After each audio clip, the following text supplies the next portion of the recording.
plan, guys? We were going to... Well, so where we are now is we're in the Temple of Light with right. Otma, and we were calling upon the Red Cloak, Nathal Wester, since we had discovered perhaps a potential problem with the cook. Yeah. Old Trombold. He's done it.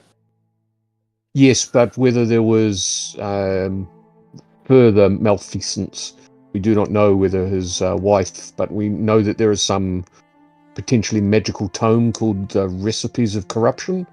I want to say, my note just says Aunt Celebra. Mm-hmm. I'm not sure if that's his wife. I think that was what we were doing. She might be in possession of that, and apparently some sort of mysterious ingredient called Northwood moss may have been the root cause of the strange transformations of 3 of the patrons of the Temple of Life. That's right. Turning them into pigs. And I believe it was Pastor Timothy, I'm not entirely sure, who discovered the plot and the sorry, just getting my notes organized here.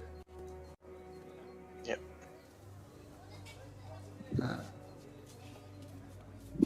Yes, and Nathan Whistle was summoned.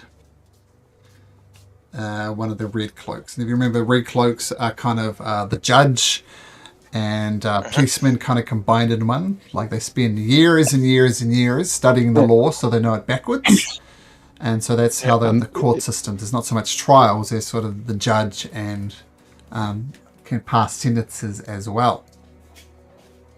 What's the correct honorific for Nathal Wester? Is he Your Honor? Eminence? People call them Sir, just out of respect. Okay. They don't want to get on the wrong side of a Red Cloak. And a Red Cloak getting caught up to no good, by the way, is very, very much frowned upon. That is very uncool. So the punishments for Red Cloaks breaking the law and doing all sorts of ne'er-do-well activities is very much frowned upon. There's about 50 of them in the city itself. But you're familiar with Nathal Wester. So what we will pick it up from, I think. So this is Nathal Wester, if you remember. He's on the scene, and we'll pick it up from you guys having it explained to you that you think it's old Trombold, and he's more or less admitted it. And Nathal Wester says, "So you've got to the bottom of this.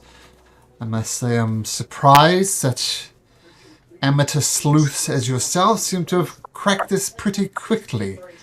So if nothing else, well done." Well, that's not an unreasonable thing. Yes. So, my Lord Wester, I'm glad that we could have been of service and got to the truth of this matter. We believe that a magical tome called the Recipes of Corruption may be the source of this malfeasance. So we believe that possibly the wife, Aunt Celebra, of the cook, might be in possession of this tome. Do we need to collect that for you, or is that a matter that you will resolve? Well, I am impressed by your sleuthing abilities in getting to the bottom of this. Just out of question, out of morbid curiosity of nothing else, what reward was offered for your services? What are you collecting from the temple in order to alleviate themselves of this curse? Well, for me, the temple has already repaid me over many times, for I was seriously injured in the rescue attempt of the princess some time ago, and they have sheltered me and looked after me for many years now. So I seek no reward, and the biggest reward for me is this revelation of the truth. I believe that is a core value that we should all aspire to. Well said, my friend. And what about you, Baleson? You get a lot more exercise when you do that.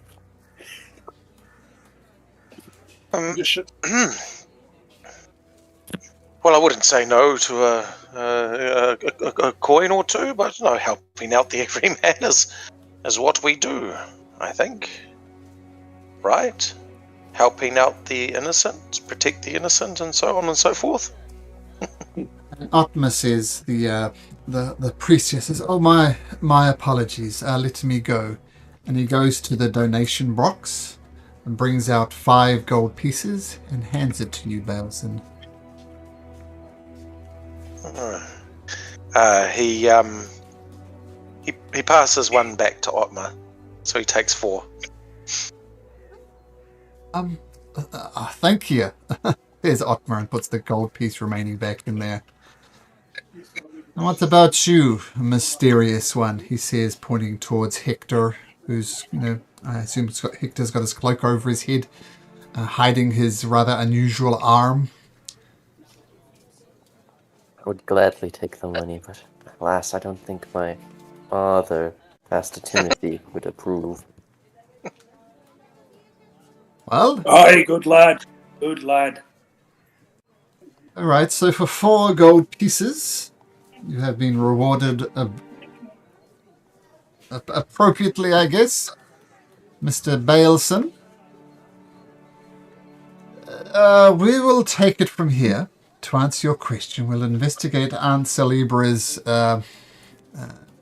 apothecary, and we'll sentence this young gentleman. And in fact, got to do this things the official ways, but I, Nethel Wester of the Red Cloak Lawgivers, pronounce my sentences. By dictates of the law and the evidence presented by, and he lists your names of, Bailson, Torque, Pastor Timothy, and Hector, I find old Trumbo guilty for assault by magic. Order he pay a fine of 500 gold pieces as compensation to the Temple of Life, and I sentence him to 5 years imprisonment in the Dungeon of Terrors. The sentence has been pronounced. And old Trumbo just drops his head, and Nethel Wester leads him away, presumably to the apothecary. And he says, I might have some... Yes. Mr. Wester, sir. I don't know if you remember me from earlier, but I'm the fellow you pronounced a sentence upon of 500 gold pieces or 5 years in the quarry for my sins of maybe saying the wrong thing to Ms. Princess. Now, I would not presume to judge upon your judgment, but I would love to point out that the good that I've done today would not have been able to have been done were I breaking rocks in a quarry. And I hope that you can see that I might be more use to the city out here than in there. My job is to uphold the law. My place is not to place anybody in judgment one way or the other. My role and my responsibility is to uphold the law. What I'm hearing from you, well, let me ask you this question, Pastor Timothy. Do you think your sentence was too harsh? Well, I have no way of really knowing that, but judging by your sentence upon this poor fellow, I think it's probably about right in terms of your, sliding scale of justice. But I'm talking more of the good of the people here. And I understand if that's not something you cannot feel that you can take into account when pronouncing your judgments, being the arbiter of the law and such like, and following strict regimens. But if it were under your discretion at all, I think that's something maybe that we could take into consideration. Persuasion check, Belton. You're going to have to roll pretty high on this to change Red Cloak's mind, but it's worth a go. First roll for the new year. Let's see what you got. Okay, click on my dude.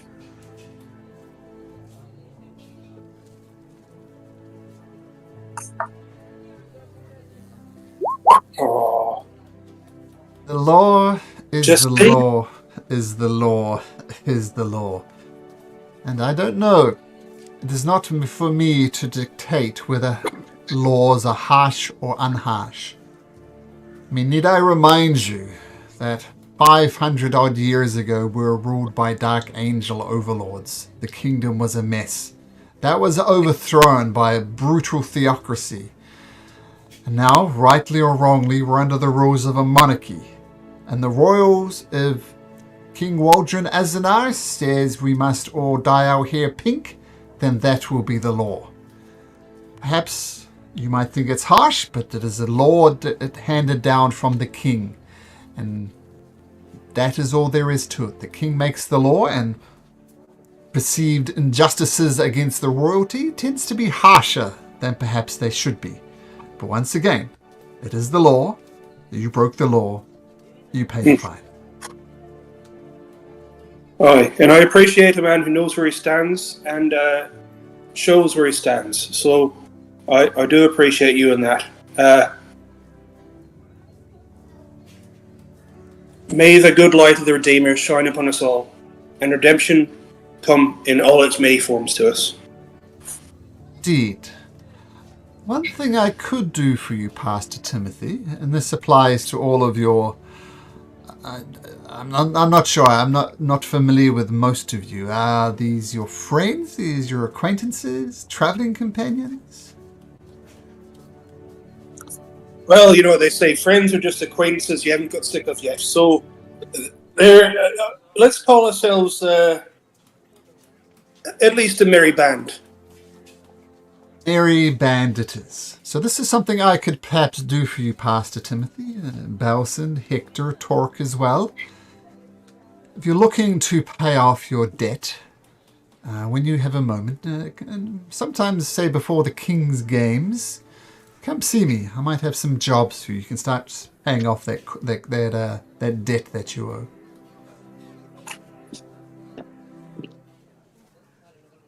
Very, very fine commendation and compromise.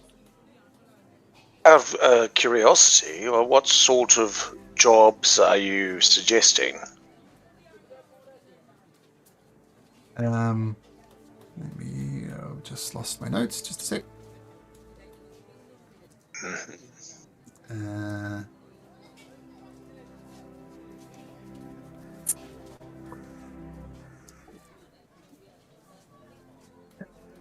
Well,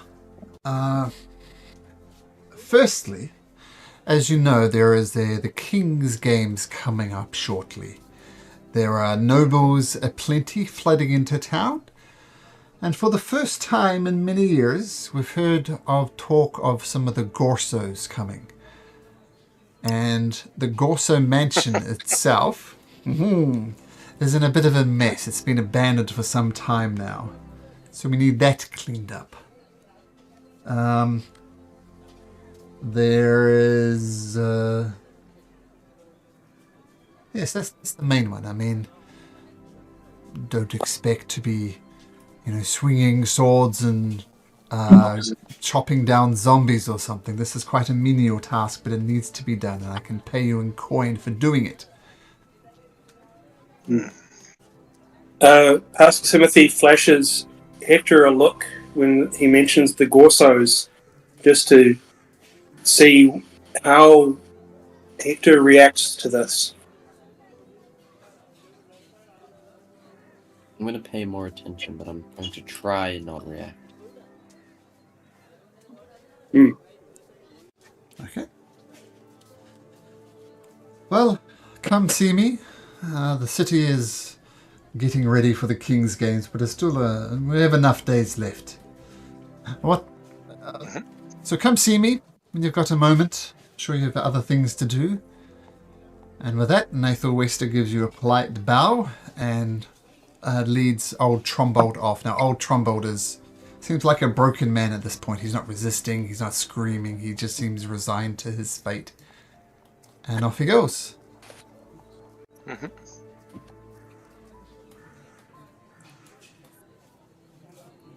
Jeez, fellas, 500 gold pieces for that old fella.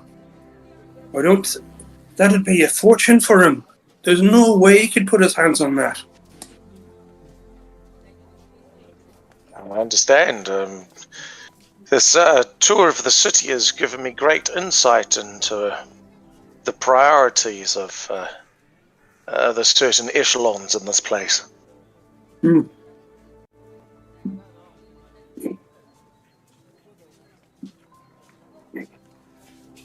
Right. The rich get richer and the poor don't get a fucking thing. I hear you. Perhaps we can do our small part in it, but Pastor Timothy, or Timothy, how do you pronounce your name? Oh, it's actually Timothy, but everyone just calls me Timothy because you're actually you're the first to ask me that. It's Timothy, but it's a very soft H. It's like you're almost not saying it. Timothy. Pastor Timothy, we must choose our battles too, so that we can do the most good for everyone present. You catch my drift? I do catch your drift. I believe I do. And I must say, I like the cut of your jib as well. Yes, well, rest assured, I think that it might be too late for the old cook, but we've got several days in which we can prevent you from going.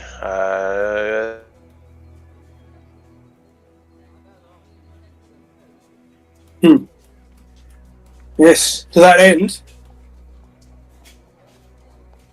I remember last time we were talking about possibly visiting the menagerie to the north of town and seeing if they'd like to get their hands on this creature, this weirdy creature that's out in the bouts.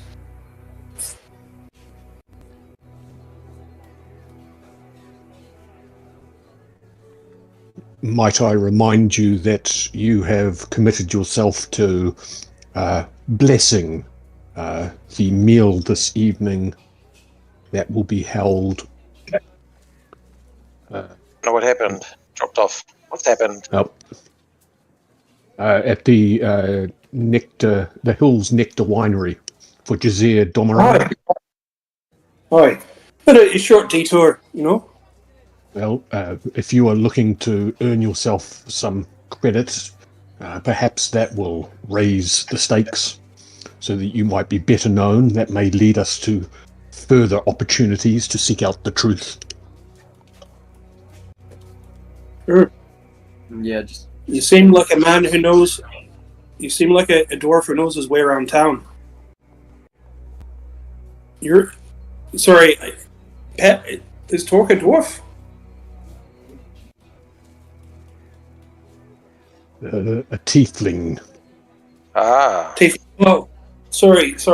You seem like a tiefling who knows his way around town and the ways of this city. So I'll defer to your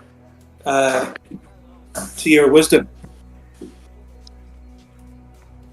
This is not a town that I know well anymore, but we were committed to doing so, to visiting this evening. So I think we will not be able to travel out to the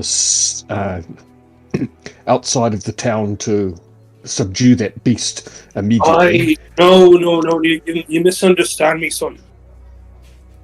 What I'm talking about is going up to the zoo, the menagerie, and asking if they would if there is some sort of price that they would pay for this beastie that's up north. If we do end up going that way, it might make the pot a little bit sweeter for those of us who are in a little bit of debt suddenly. Yet That's been the first intelligent thought you've had, priest. And dare I say it, because he was after help for the evening, right? Well, Perhaps some of my compatriots, not yourselves, but perhaps some of my compatriots can perhaps lend a hand, so to speak. I'm sure they're willing to make a quick buck or two themselves.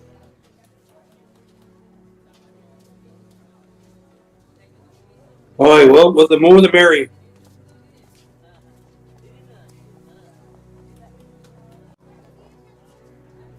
So, what say you? What time is it, Malcolm? What sort of time frame are we dealing with? You're early evening, and you're instructed to go at about this time. Okay, right.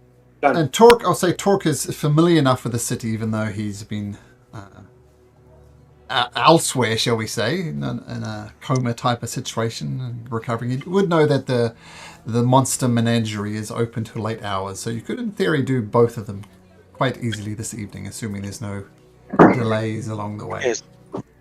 So if we do both and leave in the morning, is that what you're saying? I'm saying, do we have time for that? Yes, yeah. Yep. Yeah, and it takes Cool. about All a right, well, day to get to Willow Creek and a day to get back, which coincidentally gives you just enough time to do the thing with Ozar the Exquisite, the battle of the chefs, as it were. That's right. So, where are you guys off to? Hills White Nectary? It would seem that we have given our word that is what we should do. Gents, would you mind if I just catch up with you? I need to. I've been travelling with some others and need to let them know of my whereabouts. Aye. No, that's fine. That's fine. Just keep yourself out of that bloody alley of menace. That was shocking. No, I quite lost myself there. I don't quite understand what happened. And my sincerest apologies. So Bale said you're going to go meet with people who I think you're going to meet with and meet up with them later on. Was that what I understood?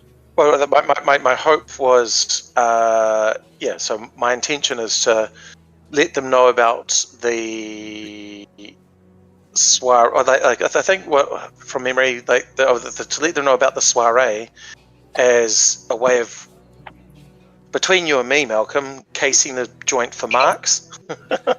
Sure. Well, a lot of rich people are there, so, rich, exactly. but not ultra rich, not nobles, but yeah. Yeah.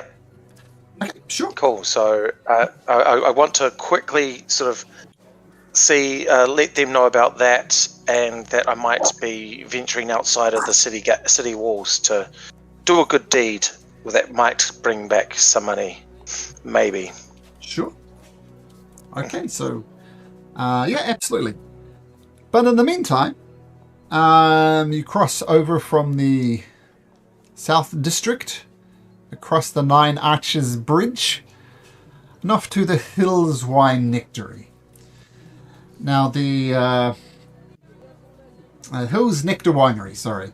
And you go in and you see not much action. But when you open it, it's a very fine wine establishment. Many bottles of wine, some of them up to 50 gold pieces. And, some of them cheaper stuff, but there's definitely some very, very fine wine here. And a shopkeep, I guess.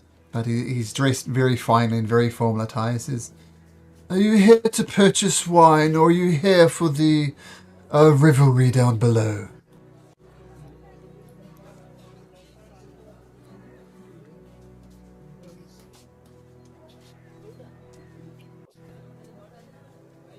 What is it? Wine? You here to purchase Jazir wine? Domaran. Oh, yes. Jazir Domaran had suggested that Pastor Timothy here was to bless the occasion below. Oh, but of course. Pastor Timothy, and I see the rest of you as well.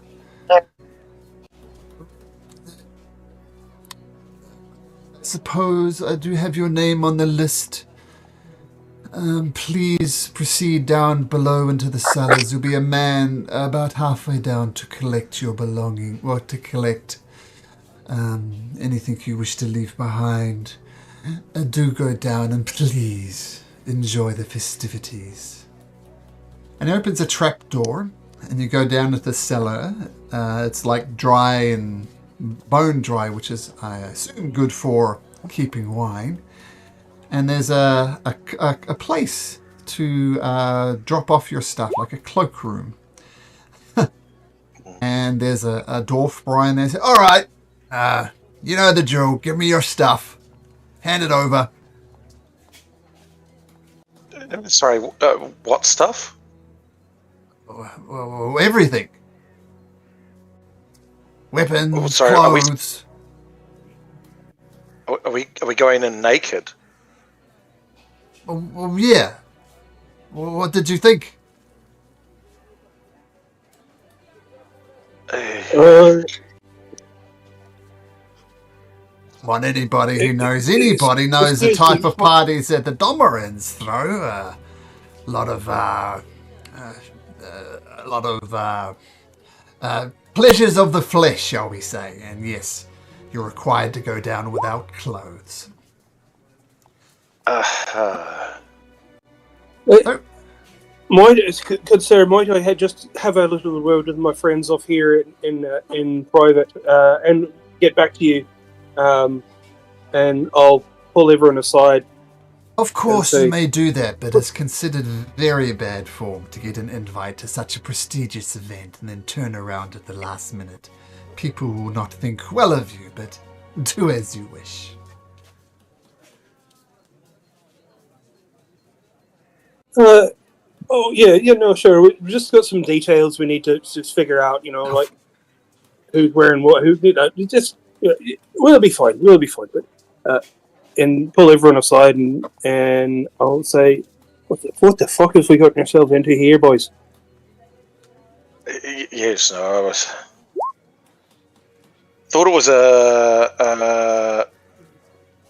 thought it was a strange request. I thought it might have been weaponry and whatnot, and that was already making me feel, dare I say it, naked. I didn't truly understand that it was true nudity that he was after. Perhaps this party isn't quite the party we were looking for.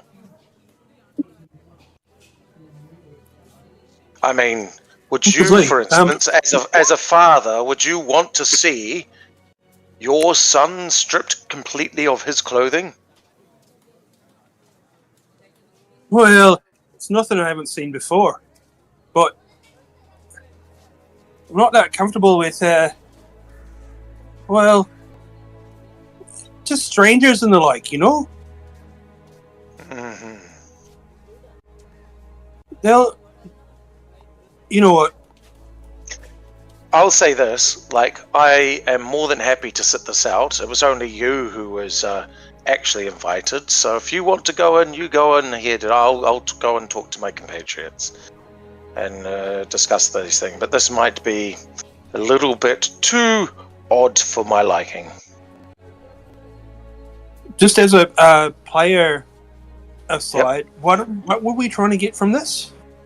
What was there, I don't remember why we want to do this. Yeah, in my head, for my character, it was a chance to case out some of the richer people and that sort of thing. I wasn't aware of any reward. And now that it's become weird, he's running. So that's my take on it as a player and as a character. But is this the pre-ball, pre-gaming other party? Is this that thing? That's it, isn't it, Malcolm? Or is that a different party? Have I got it mixed up? No, it was the Domerin brother guy. He said it was a pre-ball activity, like a ball before the ball. Whether that's true right or not, maybe you start having suspicions about that. Maybe it's some cruel joke. And I believe your participation was only to provide a blessing for this event Is that not something that we can do from here and then carry on up to the menagerie? Yes, I'd be more than comfortable witnessing a blessing from here rather than any of the blessings that are taking place in there, now that I know what sort of pre-ball activity is taking place.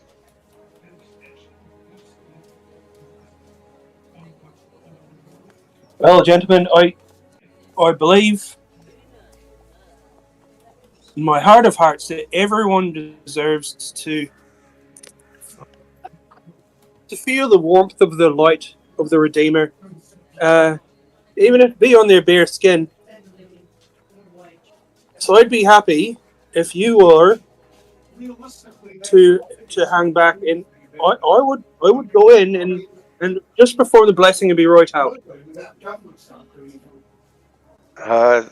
Yes, well, in which case I might take this opportunity to visit my friends. I will be back, I promise. I swear to you, Pastor Timothy, that I will not leave you hanging. As it were. Well, you feel Yeah. comfortable leaving what meager possessions you have?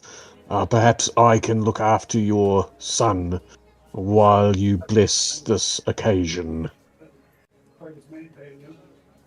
Yeah, I'd rather give him to you than to this mildly slimy-looking fellow in the corner. Yes, put my safety in the hands of a man called Bork the Inquisitor.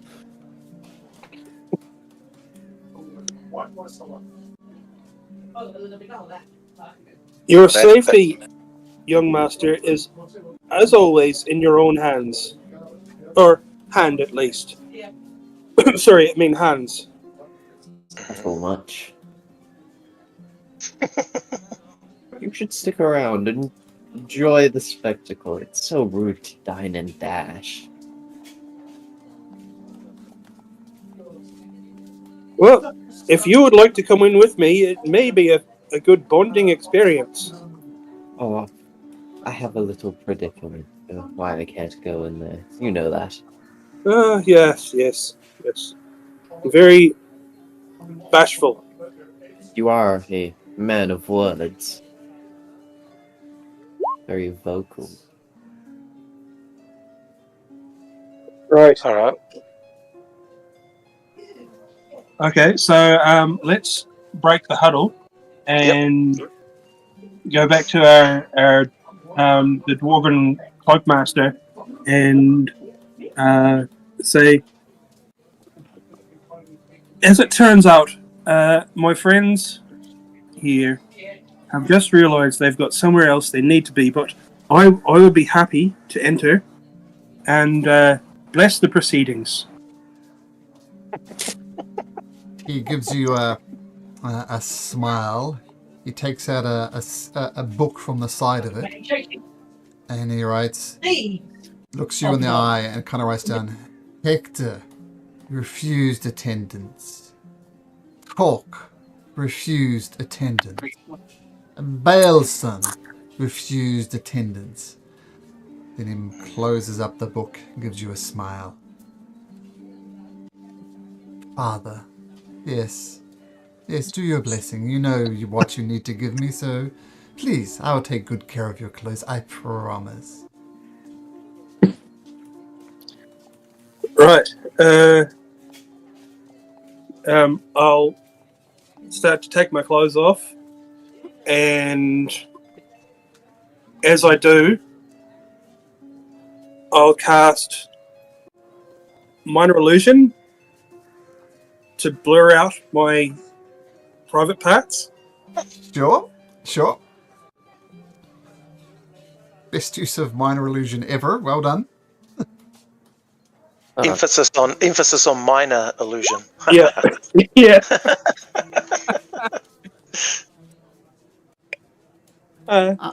5 foot by 5 foot, brother.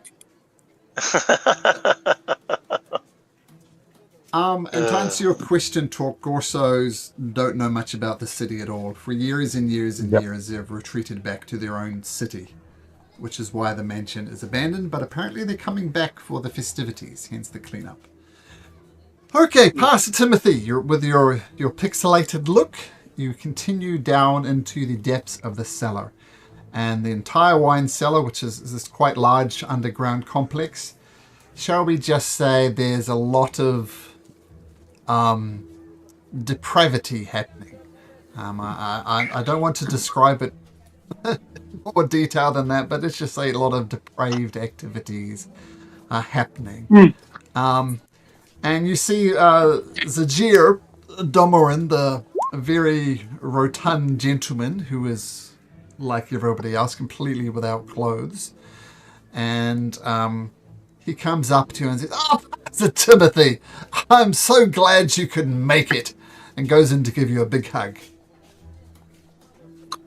And I will try to graciously step out of this hug while keeping my eyes completely at eye level and look over his shoulder and say, "Now, where would I be performing this blessing, Domran?" Let's see if he manages to hug you. He is going to try and hug you, and he rolls... Oops, why didn't that work? He rolls... do you need to make an acrobatics check? Oh, there it is, 4. And try and beat a 4 on your acrobatics check to sidestep his sweaty hug. With a +4, you step aside easily from him. So that's okay. I know some people take some time to get used to this. Here, have a drink. And he pushes you some type of spirit into your hand. Now come, let me introduce you to some people. And he starts dragging you away through the party. This is very interesting and all very eye-opening. But once again, this blessing, I would dearly. We can't be doing this without a blessing now, can we? There's plenty of time for blessings. Hey, let me introduce you to this is Lady Wiltamer, one of the young Wiltamer children. Well, not young, she's 20 or something. Yes, hello, and I'll just leave you with her. And the Domoran. And I as soon as I hear the name Wiltamer, I completely duck out. No way do I want to have. But she disappeared, and some other people are kind of eyeing you up as well. Here, and one really drunk gentleman, not a Domoran, says, "Hey, I heard you're into blessing people. Why don't we bless people together, eh? Me and you, let's do some blessing. What do you say?" I say the light of the Redeemer has got a far, far way to shine before it gets to your place, my friend. No double entendres. I'm sorry. Let me buy you a drink. And he puts a big sweaty arm around you and tries to drag you towards the bar. Okay. I will let him and let the drink that Domoran gave me sort of slosh out on the ground and say, "Oh no, look, I've already got a drink. It's fine. But as long as he's pulling me away from where those Wiltamers were, because I do not want to be anywhere near them, that's fine." I'm also going to... I'd love to look around and see if I can see anyone who looks as out of place as I feel. Perception check. Insight, actually. Insight. See if you can pick up on some cues.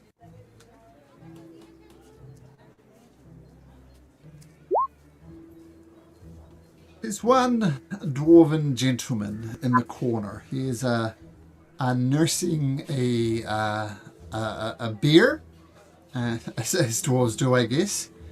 And he's looking very uncomfortable, just standing in the corner, kind of nursing his beer and not really saying much.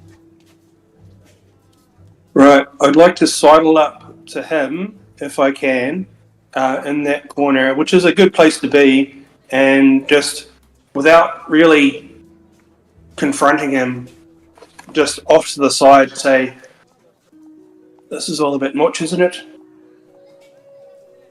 And he says, this is what he looks like.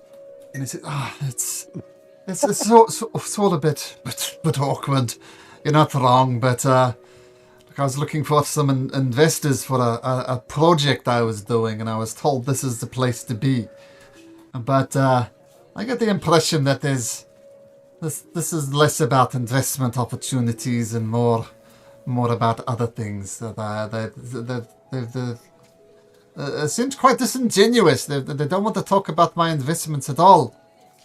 And they just liked making me feel awkward, and I get the impression you're in the same boat. I was brought here under the pretense of religiously blessing this gathering, but I believe what they've done is the old bait and switch, my friend. They tell you they want you for this, but then they really want you for the other.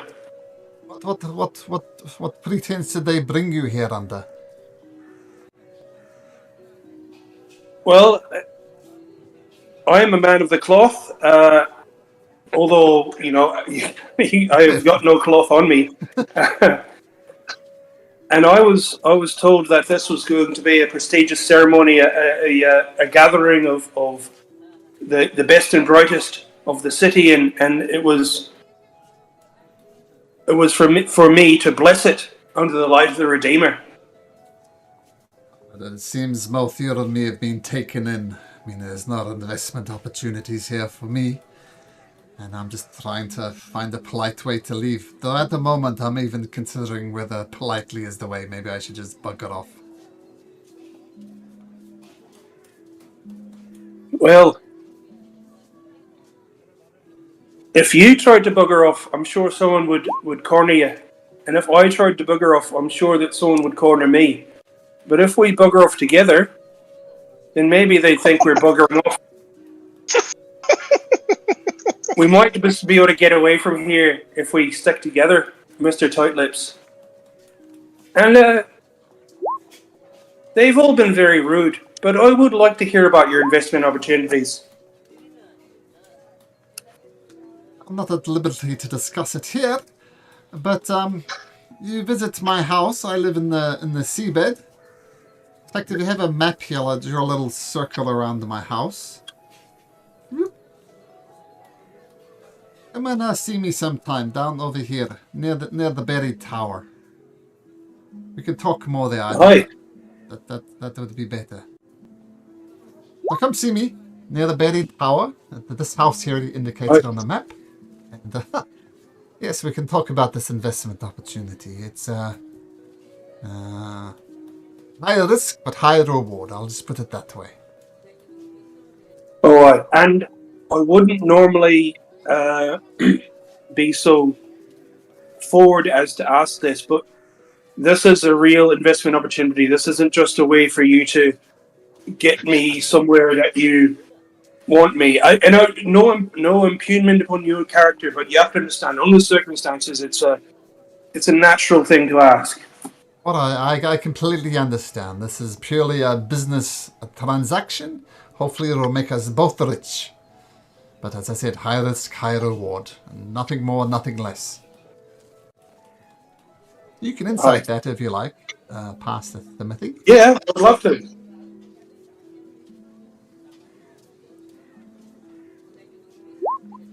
Oh, the rolls keep coming. Seems genuine. He doesn't...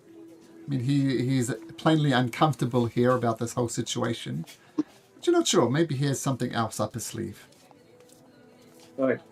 Well, about my plan, maybe we could wingman each other out of here. If we'll both walk towards the door, and if someone accosts you, I'll come to your aid, and vice versa, and we'll be out of here lickety split.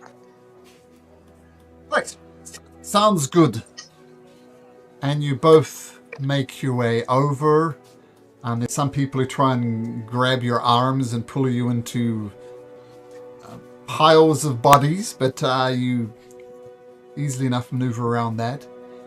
But just as you're about to leave, just about to make your exit with Drax Tightlips Zajir Domarin stands before you before the exit, says, "Oh, not leaving so soon. What about the blessings?" Oh, yes. And I will... I don't have that spell yet. But I will raise my voice across the room and say, all y'all gathered here,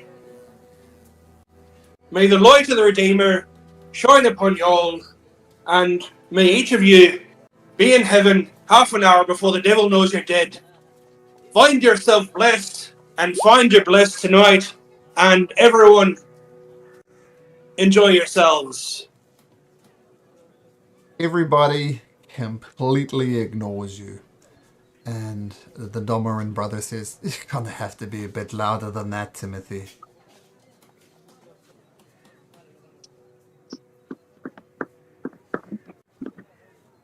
How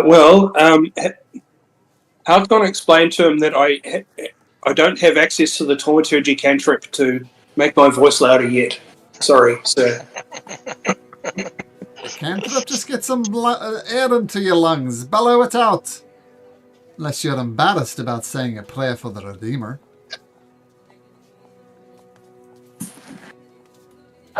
Never. Right. Okay. I'll draw a big bunch of air into my lungs and basically scream, listen up, warriors! The light of the Redeemer will find you all! No matter how hard you hide, and where, and in who! So get yourselves right with the Lord, or you'll find his light may seal your soul! Otherwise, enjoy yourselves! And honestly, coughing at the exertion, mic drop out. Okay, tell you what, make me an intimidation check to see how well you bellow. And we'll go from there.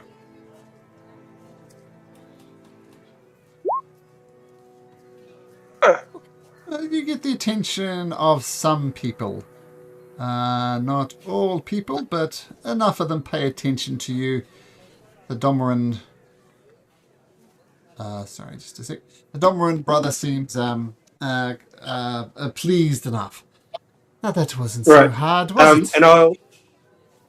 No. And you, sir, may I charge you with the task of spreading that word around the crowd? I'm sure you'll be spreading something else, but at least give everyone, who may not have taken upon themselves the blessing of the light of the Redeemer, the chance to reflect upon that and reflect the light that's shone upon them. I'll make it an absolute priority, he says disingenuously, and he's not even pretending that he's going to do that.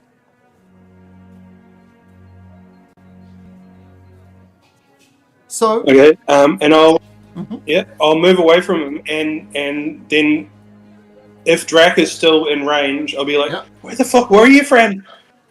I'm sorry, he's a large gentleman. I couldn't have got around him if I tried. And the dwarf's just a normal, 3-4 foot guy, and the Domarin is almost as wide as the dwarf is tall. I'm sorry, let's go. Hey, look, there's the guy I was talking about. Let's go. He drags your arm and pulls you up the stairs. Excellent. Whew. So, for everyone who was not in there, I'll definitely relate everything that happened, with no dissemblance. Boys, you're lucky. I really jumped on the holy hand grenade on that one.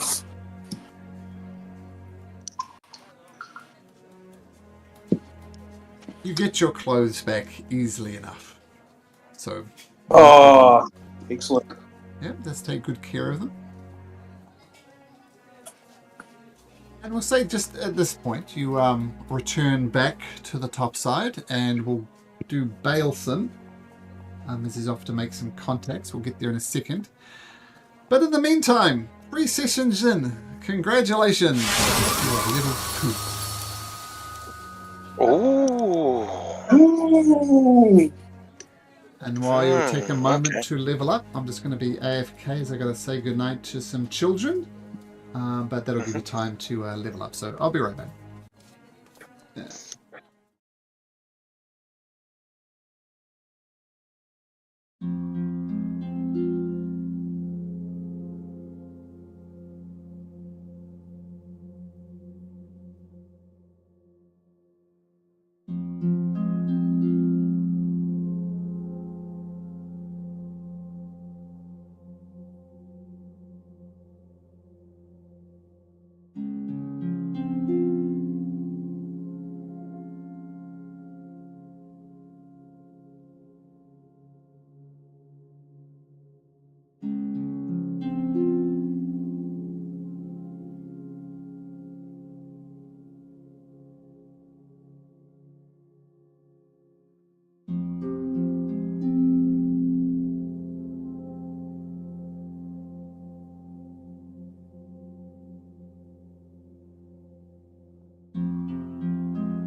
right? Did everybody level up okay? Any questions? Any problems? Yep.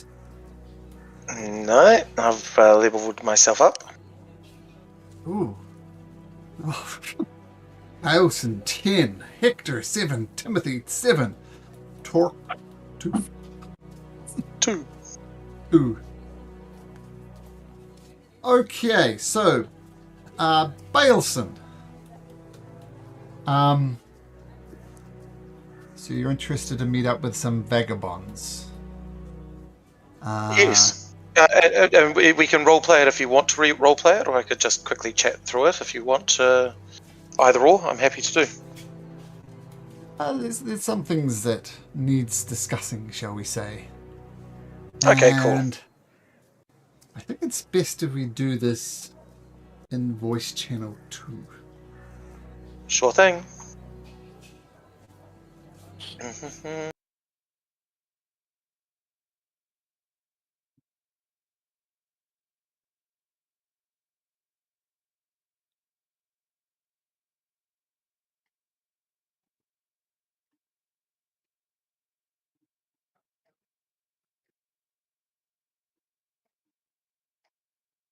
All right.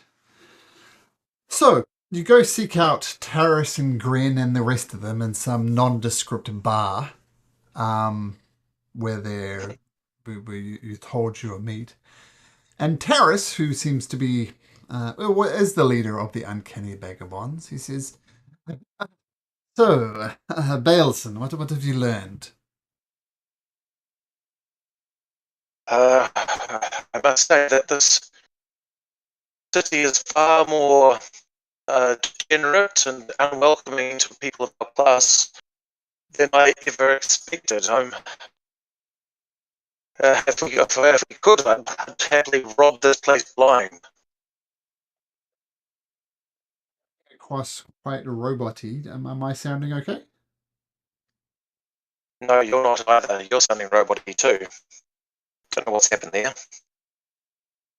I'm going to leave this channel and come back. Maybe do the same. Yeah, sure will. Hey, do I sound like a robot to the rest of you?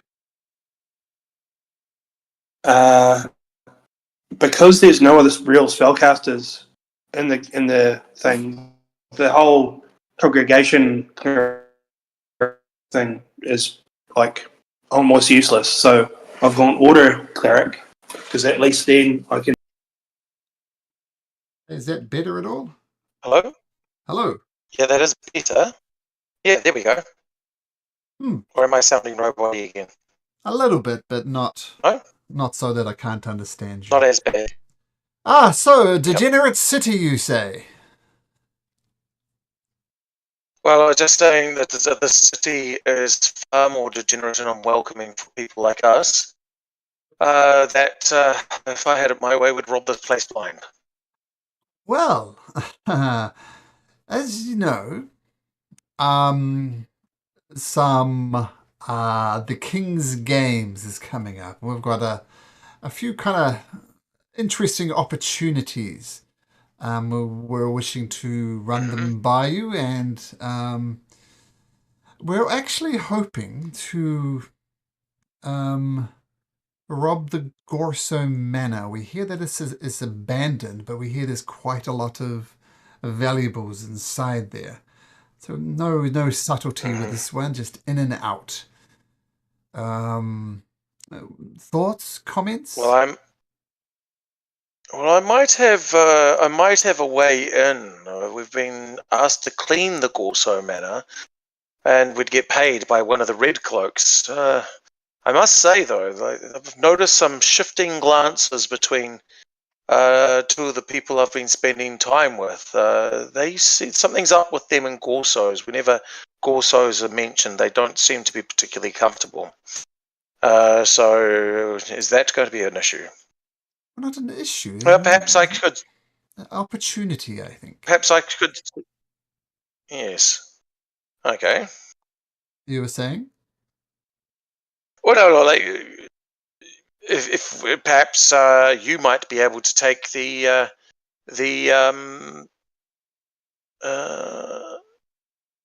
job and do it yourself. I've sort of fallen in with this person. He's been already claimed by the Red Cloaks, and they're demanding 500 gold pieces to prevent him from even going to jail. And he's like us. He's looking after the everyman and that sort of thing. And it's through no fault of his own.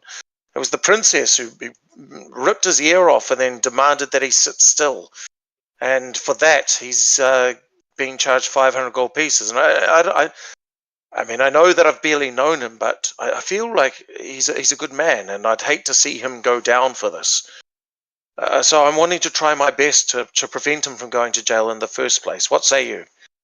Well, I'll leave it to your discretion. And in regards to the Gorso job, I think it's best that you do it. If nothing else, your friend might earn a little bit of coin from it. Now, I do that. I might have an opportunity during the King's game.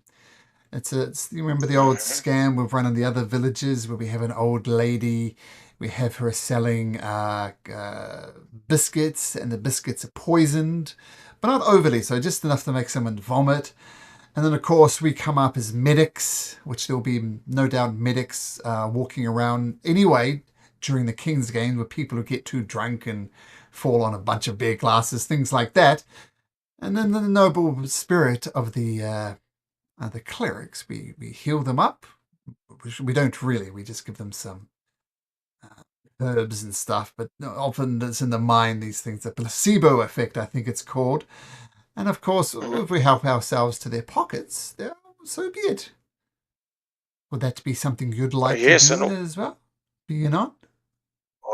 Oh, of course. If it's the right mark, that sounds great. And dare say it, I've heard of one of the particular competitions is the Battle of the Tipsy Tunes, where you have to hold your liquor. Mayhaps there's a potential for us to combine those two. Oh, of course. Maybe we'll sell the cookies as a hangover cure, something like that. No, fantastic. All right, well that sounds good. I was going to journey with this newfound group. I was going to leave the city walls. I've heard of a fair maiden who's potentially in trouble now. The man I'm with has found a line on potentially making some coin out of this expedition as well. But some ordinary folks, some fantastic cooks, the most delicious food you've ever tried. Well, I thought it'd be nice to rescue their daughter. And what's the reward? Well, we're on the way to talk to the monster menagerie, but if we can capture this monster, I believe there might be some form of reward there. But I do want to prioritize this man I'm traveling with. I mean, not to the detriment of you, and I'm very grateful for you, for instance, for saving my life and so on and so forth. But yes, I would. I feel that maybe this might get him enough money to pay off his bill. Perhaps. I do know a way. We've been approached by someone who will remain anonymous at this time. It's not something we usually do, but the coin is very, very tempting. There's a certain noble, a particularly unpleasant noble, and someone has offered us an exorbitant amount of money to, shall we say, help him shuffle off his mortal coil. Not something we usually do. By all accounts, this is a horrible person. And well, would I perhaps have met this horrible person? If you say, for instance, that his name is Zajir Domarin, then I would agree immediately. It's not the Domarin family. Horrible pricks though they may be, this is something you'd be interested in.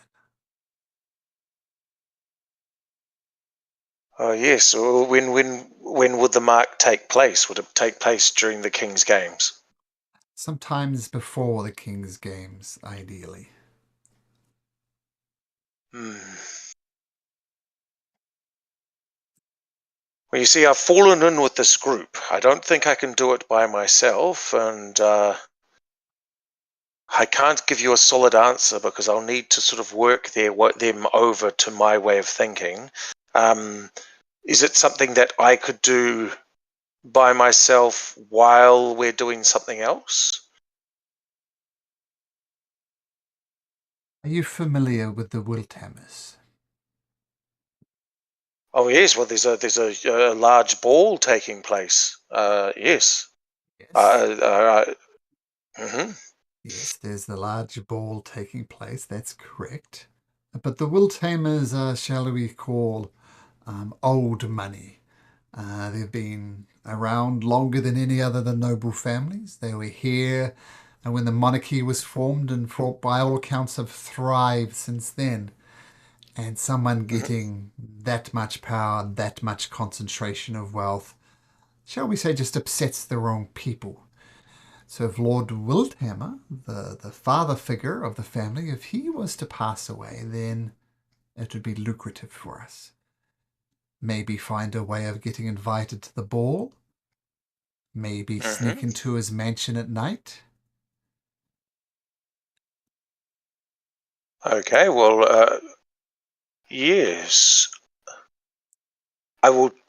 Can I say I'll try my best? I mean, this is definitely a step up from the previous things that I've done before, but I don't want to draw too much attention to myself or to my band of Otherwise, people that I'm working with right now. as I said, it's Yes? not the usual things we do. I mean, we're not into this type of business. We don't mind stealing from pricks like the Wilthammers, but taking them out, that's Absolutely. maybe a step too far. Tell you what, you ponder on it, and maybe What if I can gain you access to the mansion, perhaps leaving a window ajar or casing out the joint and saying what the best way is? And I don't need to have a large cut, maybe if one of you wish to take it, but at the very least, if the opportunity doesn't present itself for me to assist him, then perhaps I could pave the way for the assistance to be provided by one of us. sure. I mean, sounds like we're doing this. Sounds like we're taking some stance that we are killers for hire. It sounds crass just saying it out loud, but so be it. I'll leave it in your hands. And let's just say the reward will be more than enough to offset what your friend owes. The other thing that I wanted to raise with you is we've been approached by a chef. He's doing a cooking battle.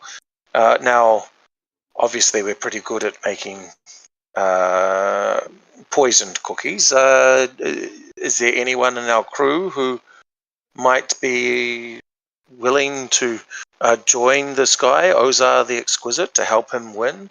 It might be another chance for us to get closer to someone, maybe, and having some form of additive placed in his food. Whispering Winds, the tabaxi minstrel, says, that is something I can help out with. I'm quite the cook, and I'm quite subtle, and I can disappear into the shadows as appropriate. I'll be joining you at this battle of the chefs. That's great news for me. Okay, so as it stands, perhaps I go off and do this quick little social and see if I can capture the monster. We'll see if the monster's worth any money. If it's not, then I might try and persuade my group of friends not to go. But if it is worth the money, then I'll go and do that, and then we'll come back and join Ozar the Exquisite, because I feel like my band of my friends I believe we were called a little crew. We were thinking of doing that as well in 2 nights' time, and so perhaps I could say that I've got a contact who will come and help us with this. And if we manage to achieve our other ends, then I guess that's fine. Right. So in summary, the Gorso Manor, the poison cookie. Yeah, I'll try which you and have I'm going to beside try us. and Mhm. yeah. So I'll try and convince them to do the cleanup job at the Gorso Manor. And while there, I'll try and do my personal cleaning. We will and the and setting up for the cookies for the Battle of the Tipsy Tunes during the King's Games, and then if we can do the Ozar the Exquisite, helping out with them, and Whispering Winds will join us for it potentially. Of course, Lord Wiltamer.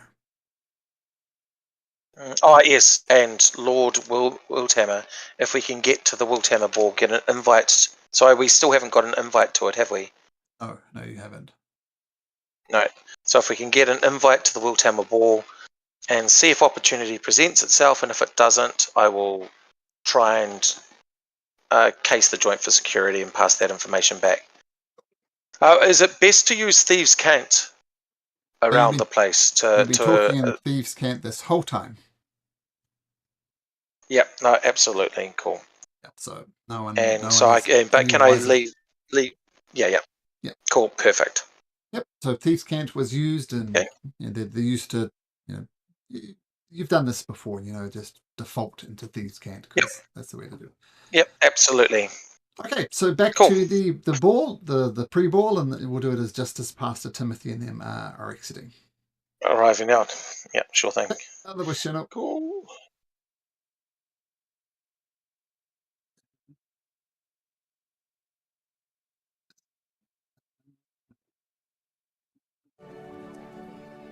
Oh, Pastor Timothy. Timothy, I thought you'd been there longer. I was in here as long as I could. As long as I could be, my friend. I was. Right. Well, can I just say, that Nathaniel Wester. I mean, he seemed to offer us at least the most easy route to money, shall we say? So, what say you about potentially considering this cleanup of the Gorso Manor? I mean, I'm not below doing mucking in and doing some dirty work. I feel like it could be a good. I mean, not tonight, of course. I mean, and I'm sure we could slot it in somehow. But is there any potential that we might consider taking him up on that offer?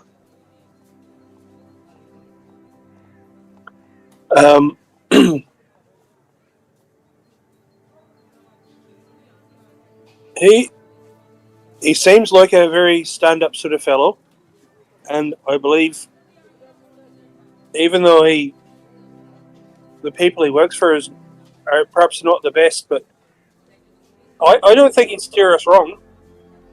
No, I don't either. I'm considering it.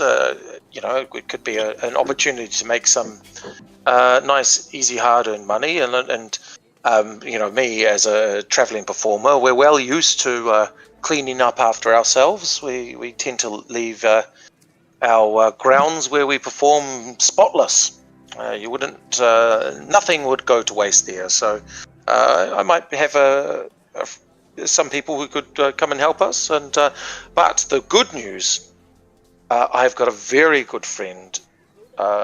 She cooks the most delicious meals when we're on the road, and she is eager, beyond a doubt, to cook with the fine materials that Ozar the Exquisite will be using. So I feel that could be a good use of our time as well. But in the meantime, perhaps we go and talk to the monster menagerie and see how much, if it'll be enough to get you off the hook, so to speak.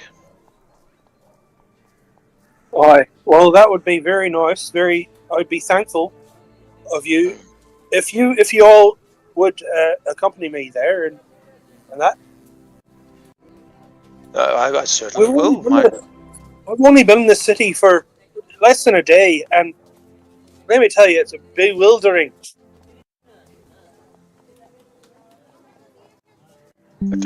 So much has happened. Certainly. Well, perhaps let's talk to the menagerie and then maybe get a good night's sleep. I'd be down for that.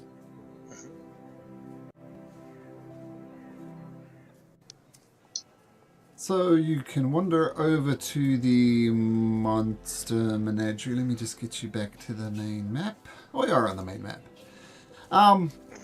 Yeah, so, well, first of all, the monster menagerie is a zoo. And like all zoos, there's an admission. And the admission price is 1 silver piece to enter into the monster menagerie. I'll pay for us all. It's no issue. I've got that 4 gold pieces, so I'll happily pay. You pay 4 gold, but it's 4 silver. I absolutely understand that, but I will pay the 4 silver. I'm still up on the day. So the monster menagerie is a tourist attraction as much as anything is in the city. People come from other places to see the monster menagerie. You see lots of typical zoo activities. There's a big pond in the second with a big huge crocodile, and people are like feeding this crocodile, and there's a big sign that says this Old Gnarly the crocodile, and there's other crocodiles, but Old Gnarly is much bigger. There's a couple of mating triceratops, a pair of triceratops. There's also other things on display like a mimic. There's a game where you're supposed to spot the mimic in this cage. There's an owlbear. There's some scorpions. There's some griffins. But the big attraction is Old Gnarly and the 2 triceratops, who seem to be a pair. And is it like I forget what you call it, the place where with double doors, an aviary, a huge aviary with lots of birds and stuff in it, with those double doors, and it's the birds can't escape. And you enter inside, and what do you do inside? Well,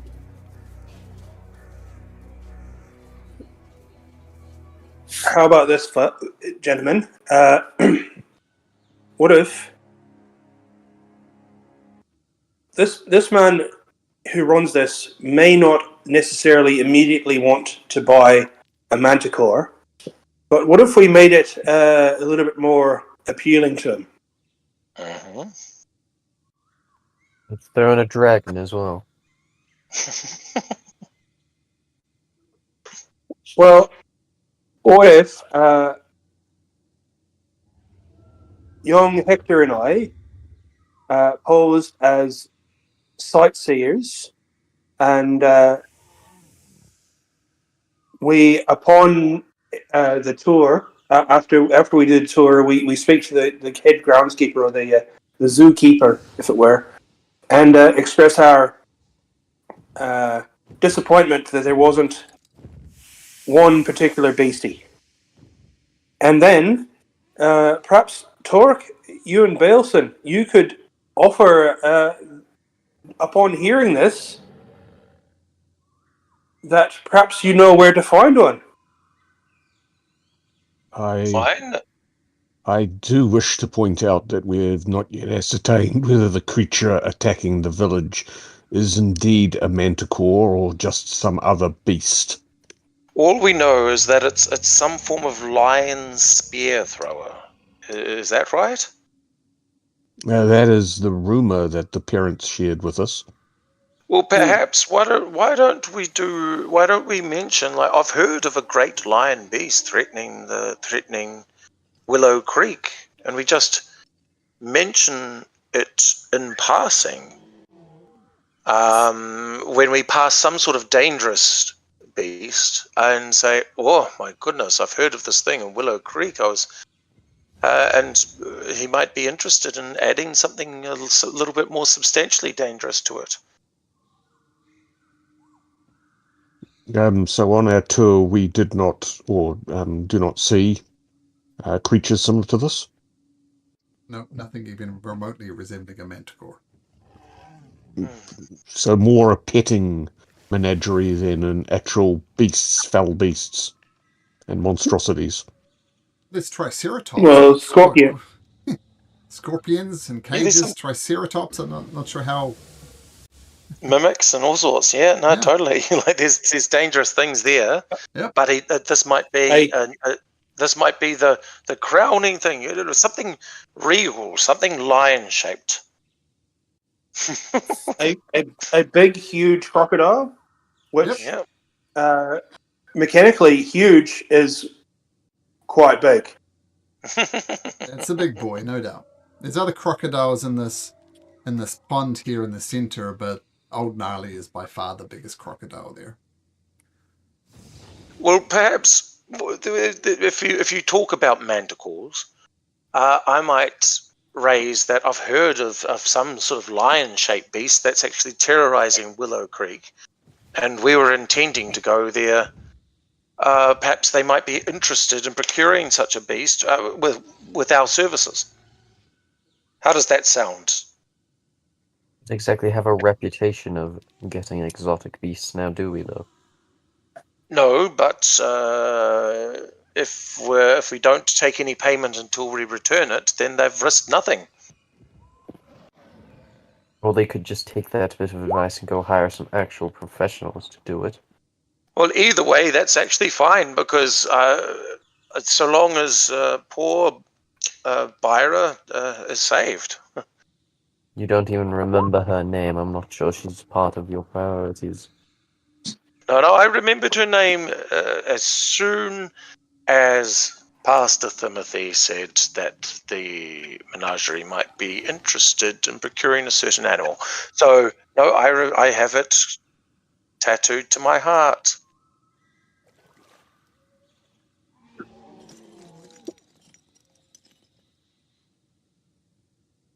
I think I like your idea of suggesting that, and I've not seen a play like that before in my life, Pastor Timothy.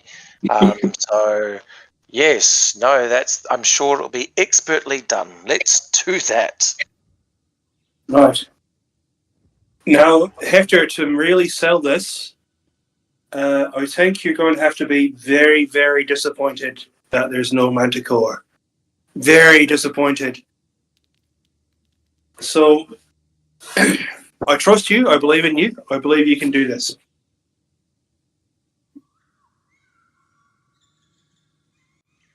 Wish I had your trust. I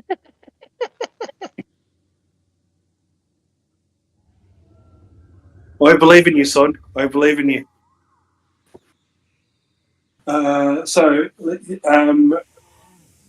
Basically, we want to nonchalantly be next to someone who looks like a head zookeeper-ish sort of person while we stage this little play. It's not hard to spot him. He's a human dressed in khakis because he's a zookeeper. What else is he going to wear? And he's just finishing doing a show with Old Gnarly. Like,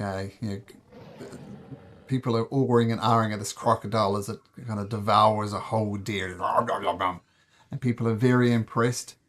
And this gentleman comes down and he starts heading back, presumably to some other part of the zoo.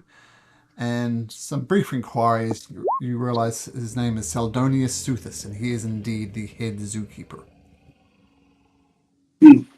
Steve Irwin. Steve Irwin time, why not?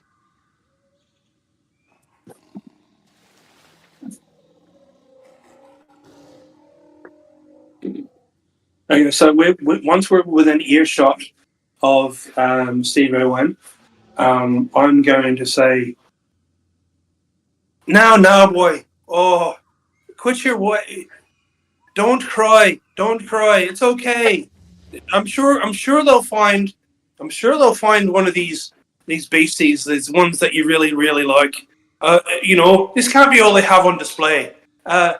Excuse me, sir. Oh, what's up, mate? With my terrible Australian accent. G'day, mate.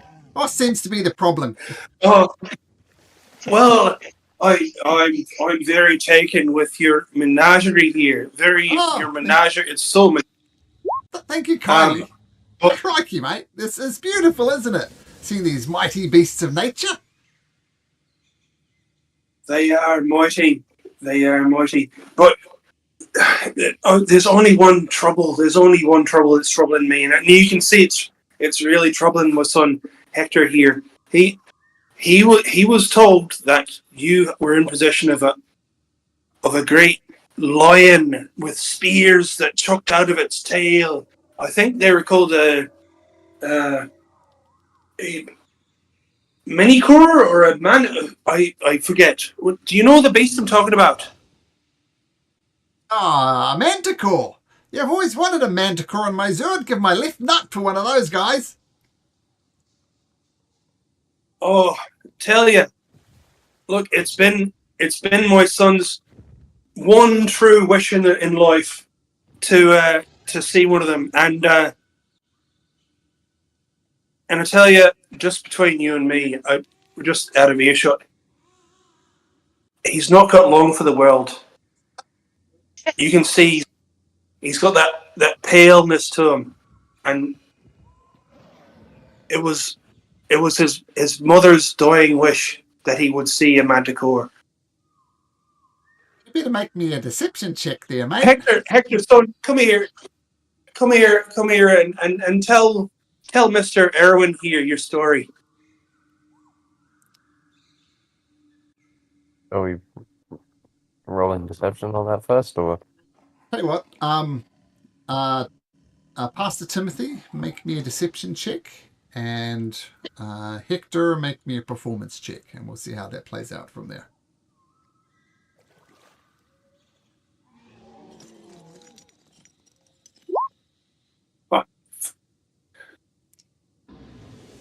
It's middling roll Tuesday. Oh yeah, brilliant.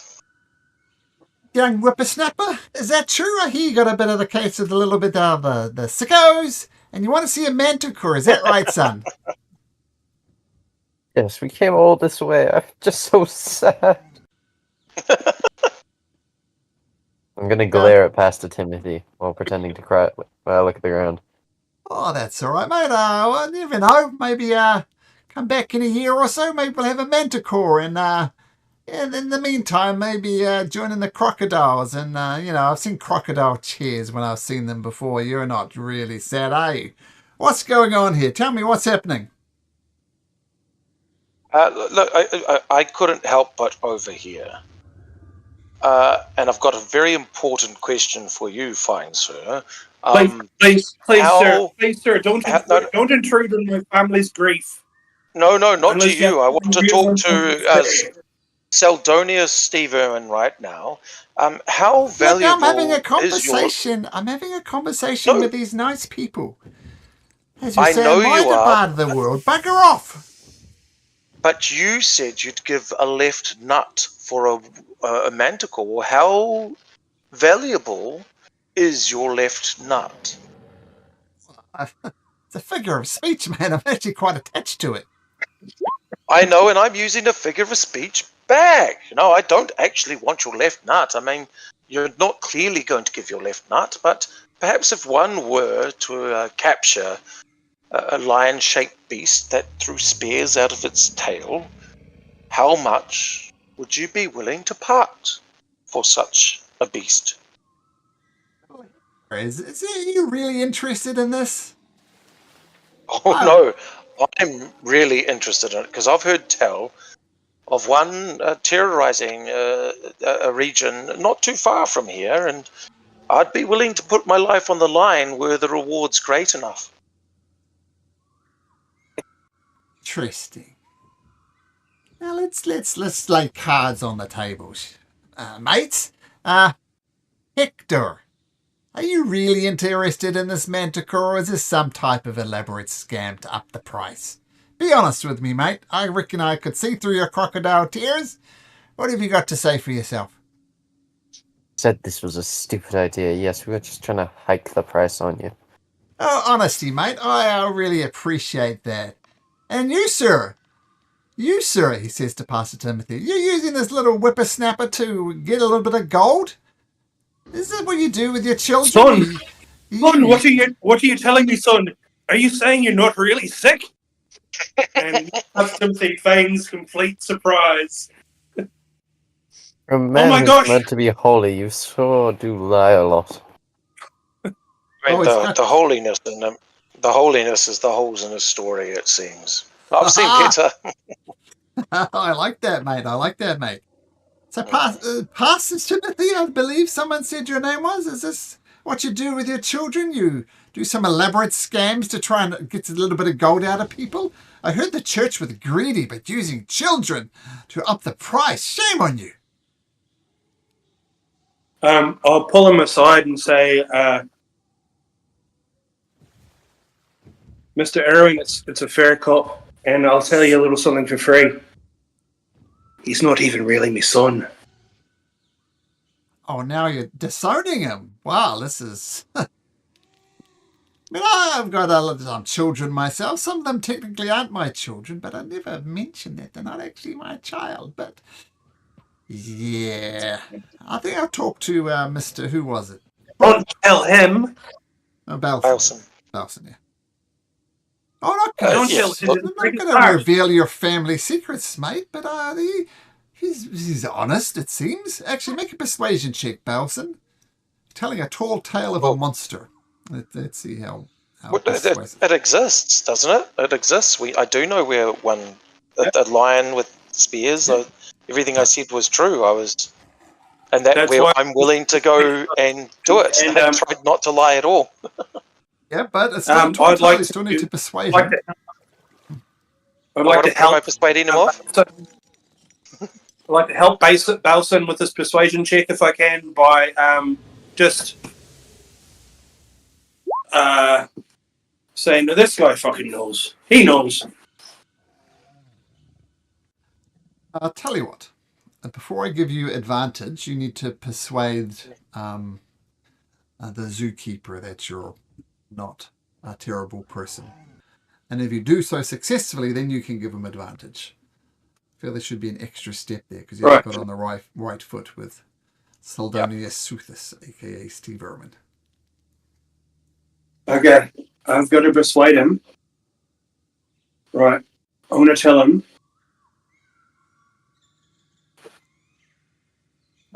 I don't know, sir, have you ever been in a situation where you feel like you had to do the wrong thing to make the right thing happen?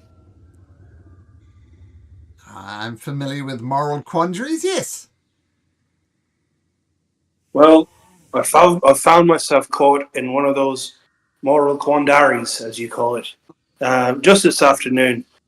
Coming into your city, your fine city, I have been assailed on all sides by moral quandaries, and I may not have done the right thing in every circumstance. And lying to you and trying to pull the wool over your eyes was one of those things. I apologize completely for any deception on my part, and I would give you completely the benefit of the doubt if you chose to chuck us out right now and never see us again. It would be your right and almost your responsibility as a lawful citizen of this world to not have any truck with deceivers and spendthrifts such as us. But I do see in your khakis, in the way you carry yourself, a man who possibly has had to do a few of the not so has had to do the wrong thing to make the right thing happen in his life as well. So I would merely ask that you give us the benefit of the doubt just for this once, and see if we can't come right by you. Persuasion check, Pastor Timothy.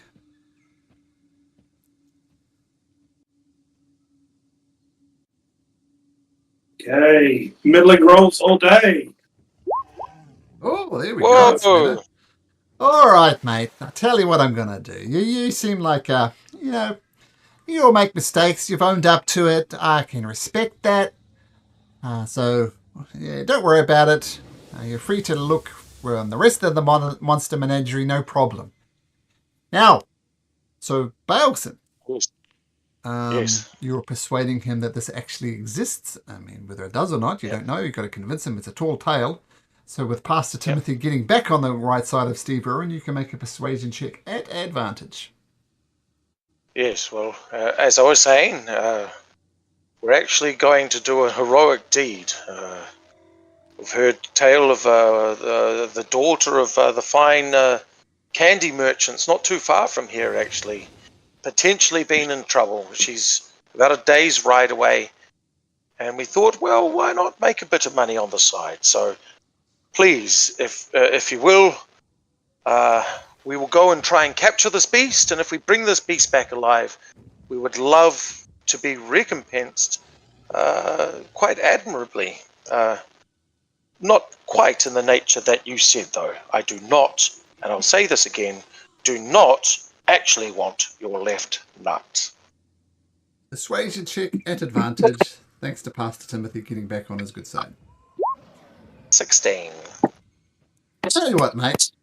Look, people come up to me all the time with tall tales of magical beasts, and more often than not, it leads to absolutely nothing. But if you think you can bring a live manticore back to my fine establishment there, I think I can reward you to the sum of 300 gold pieces. I mean, it's worth a shot. He looks over at Pastor Timothy. Yes, this would Tries go to a go- long way in paying off his gambling Epic debt. boon. Yeah, and just on the off chance, if we happen to capture some other beasties as well, like you'd value those as well.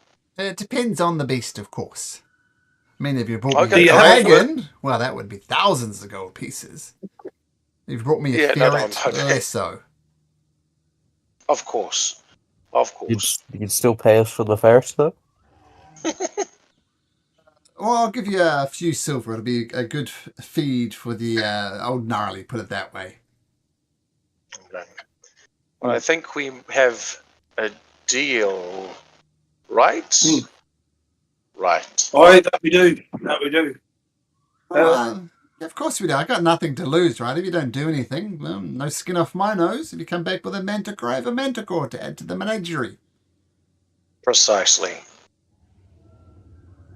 Now that we have a deal, I would just like to possibly pick your brains as a very experienced wildlife management engineer as to what you reckon the best course of action on procuring a manticore. If we were to, once we go there and we're confronted with it, are there any strategies or tactics that you would recommend? As a professional courtesy, of course, I'm asking. Understanding manticores fly, so I'm not sure how you're going to deal with that, especially with these spear-like tails that it throws. So it's very much a case of long-range attacks, I guess. Maybe a net would be useful. A net? Aye. And transporting the beastie. Do you know of any way to sedate the boy for transport? Is that something that you have to do around the zoo every now and again, just to treat the pets? Is there like a potion or something that we could use? I do have a tranquilizer dart that we use. But now you put me in the position where I've got something to lose. Right? Before I did nothing. How much for the tranquilizer dart? I'll tell you what, 50 gold pieces, and upon return, we would just I'll repay the loan. Think of it as a rental. Pay me 50 gold pieces, use it as you want, return it, and the 50 gold pieces returns to you. How much gold do we have? I've Well- got 18 gold. I've got 13 on it.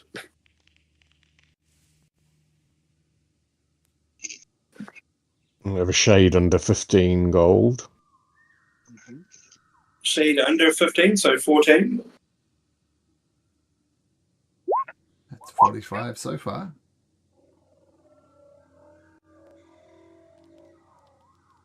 All eyes on Hector.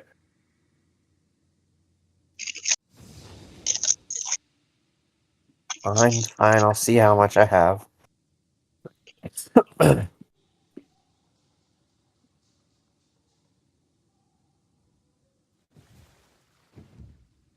I believe you have all the finances, Father. It's in your Appear to have inventory. anything. It's in your No. inventory next to weight carried. There's some little symbols there. You should have, like, you tend to start with 10 gold or something like that. Just look at your character sheet here for a second, Hector.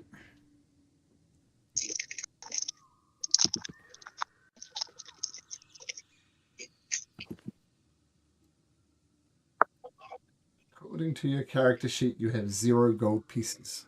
I think you lost it Yeah. when you fled. Hmm. Oh, that's what happened. So Well, we've we're- got about 45. 45 does not equal 50, mate. It doesn't. It does not. I do have a leather armor that I'll also hand to you as part of our down payment. They're normally worth 10 gold pieces, and if we don't come back, you've got these gold pieces, and that's 5. So I'll happily give you my leather armor. I can even throw in these 2 spears, barely been used. Just a sec.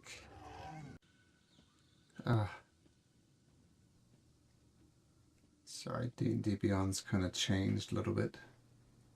Yep. Trying to find the old Dungeons Master's Guide as opposed to the new one.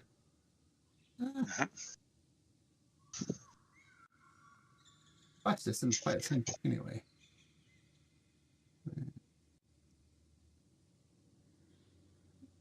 See what leather armor is worth. There we go. Armor, shields. 10 GP is the general thing that's popped up on D&D Beyond for me. Cost. So leather. But then on selling it, you'd probably only get half, yeah? Yeah, something like that. Okay, I also- if you throw in the leather armor and what did you say, some spears or something, then you got a deal. I've got 2. Yeah, 2 spears and a leather armor and the 45 GP. Keeping the armor and the spears though, that's not part of the deal. I keep that. Pardon?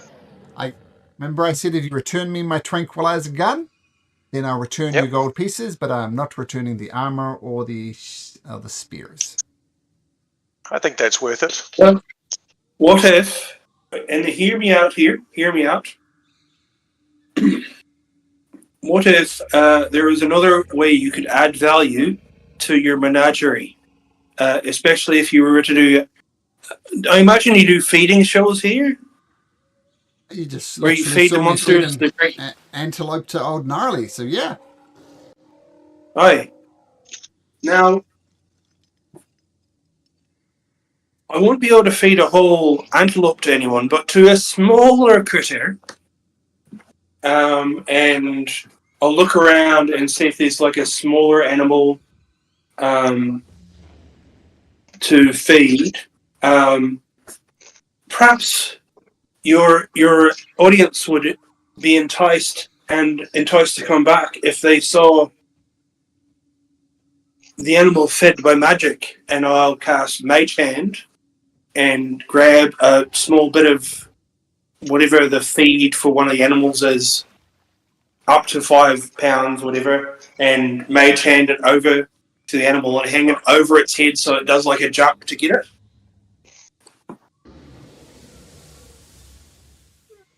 It's interesting. I'd be willing to put this show on for you 5 times to make up that 5 gold.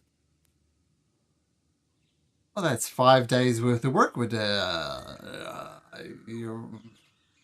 You're asking to be an employee of the zoo, it seems.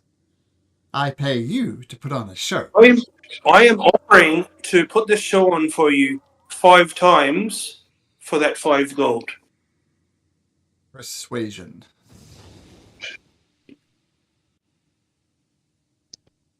I mean, is it 5 times before you go? What happens if we go for the Manticore and die? Then he doesn't get his money's worth. Aha, you should listen to your sound wise words. Look, we're good for entertainment, friend. It's all good. 45 gold pieces, the spear, the armor, and I'll wish you a good day. I've got to close up shop. Speaking of which, bugger off, we're closing.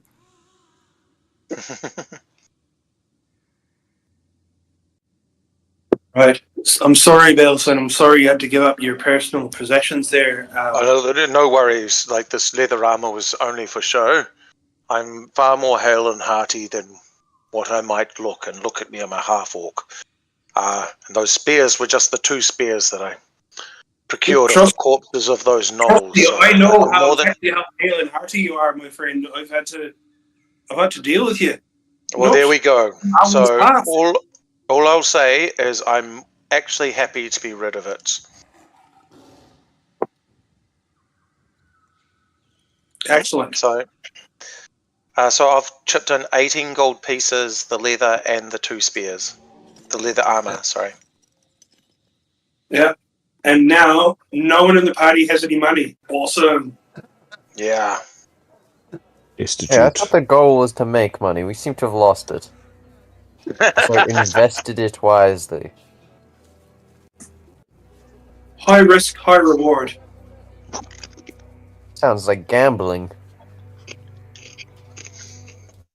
I've got some silver. Not much, but I've got some silver. Well, shall we rest up until the next day and then head up to Willow Creek?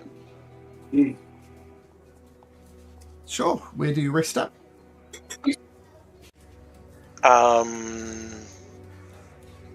I might, I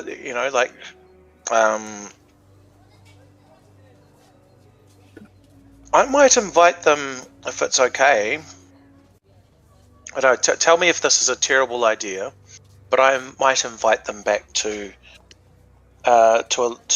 sort of doss it with my caravan people. Is that something that he wouldn't do? That's the question. It's a very insular-looking group, and no, exactly. Fair enough. Yeah.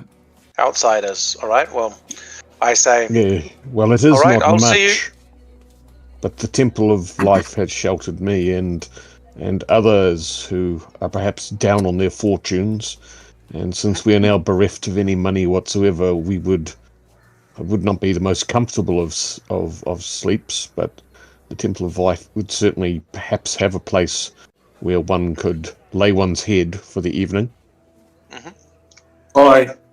That is not a bad suggestion. I would put forward the suggestion that we would visit upon the Halfling's Treasure Bakery, and perhaps upon putting the fears of those fine parents to rest that their daughter was coming back, they might offer us shelter for the evening. Yes, and we'll show the tranquilizer dart as proof of our intentions to go and take out this monster ourselves and save the lives. I'm sure we can convince them, but perhaps let's not try and upsell it, shall we, Pastor Timothy? No. And I think perhaps they don't need to know that we're going to try and catch the beastie alive. I mean, yes, no. We'll go and say, we've heard the tale and it's been running through our heads despite our own personal setbacks, but we're determined to go and save your daughter's life. Or at least get to the bottom, to fell the beast, if she has a... And to speak to the parents and to know them more might put us more in touch with Byra and know her more when we saw her and enable us to save her. Certainly. Then they might have a spear net. Spakers do. Yeah. Hair nets, so it doesn't go into the food. So heading off to the Halfling's treasures? Yeah. Which, as someone said, is indeed quite close to the monster menagerie. And Tane and Gaio, the Byra's parents, are busily closing down the shop. Oh, hello. Good to see you. You said you're going to save Byra. I assume that's still on the agenda? We know we've talked about it, and we're resolute in our decisions to go and see what's happening up at Willow Creek and vanquish this beast and bring your daughter home safely if we can. Of course. As I said, we can't reward you very much, but we appreciate any help you can give. Bring our headstrong daughter back. We are quite worried. Well, so we do have one way that you might be able to help. In order to put us in the best possible headspace for defeating this beast, maybe ask that we stay here the night. You can stay here the night for sure, but I can't promise you any sort of comfort. I mean, it's not obvious. We're halfling size, and she looks up at Belson, and you're, my friend, are not halfling size. It's going to be quite uncomfortable for you. But our castle is your castle. Okay, well, I feel that this is the best I feel that this is the best course of action. All right. Well, let me bring you some. Yes, Master Timothy. And Mother and Father, would you? How will we know Byra when we see her? How will we know your daughter to bring her back? Oh, she's all halfling, obviously, red-headed. She'll be dressed in her adventuring gear, which is quite unusual for halflings. So in front of an advantageous, headstrong halfling with red hair, that pretty much nails her down. And you mentioned she's an adventurer. What? She wants to be an adventurer. She wants to be one. She wants to slay monsters, but this is what we're worried about. She's not ready for that yet. My tiefling friend Torque here, he favors one path. I favor another. Bailson over here favors another. What path does she favor in her adventuring life?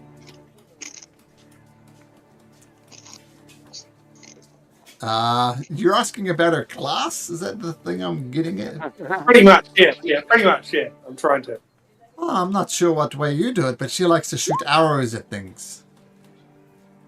Ah.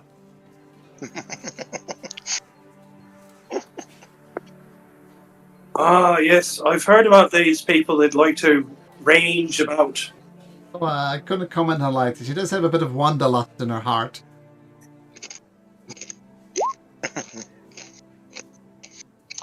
The clue was that she was a redhead. She's a redhead, so she's a ranger. Here's some. I'm sorry, Malcolm. I completely missed it. Well, here's some D&D geek trivia for you. Which halfling-type creature was famously cursed with wanderlust? The Kinder. Whose name was? Tasselhoff Barefoot. You get 10 geek points. Well done. Tasselhoff Barefoot. annoying little cat. I went and read those not that long ago, and the first one, Dragons of Autumn Twilight or whatever it was. What a complete piece of crap. It's terrible. Oh, it's like Harry Potter for fantasy dudes, right? It's written so poorly, like Tasselhoff Burford does this, and then this other person does that, and then they go here and they do this. It's like someone written a story about. In fact, they had a session where they played these characters, and Yeah. sessions can be fun, but they don't make for great novels, I don't think. And yeah, it's a shocking book. They get better after that, but the first one was just, oh my goodness, load of crap. Anyway. Enough geek points. Well done. 10 geek points to Vinny for Tasselhoff Burfoot. And the mother halfling, Gal, she provides you with food and lodging. And I'm just going to ask Baleson, being the large gentleman that he is, to make me a constitution saving throw. Mm.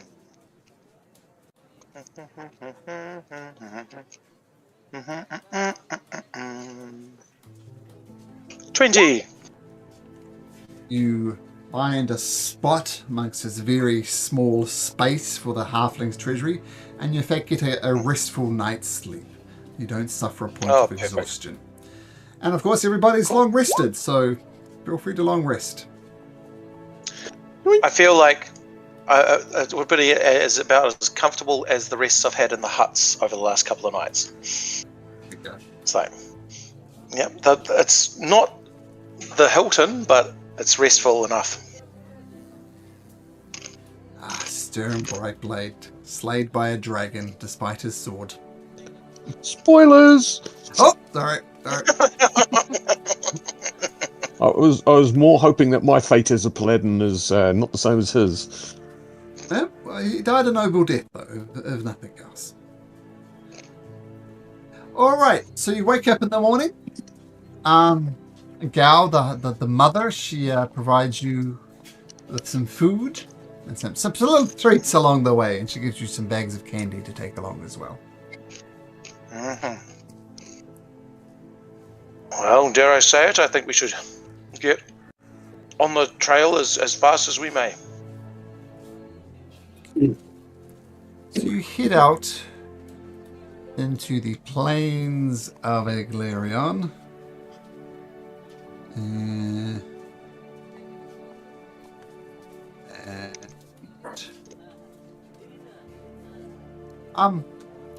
every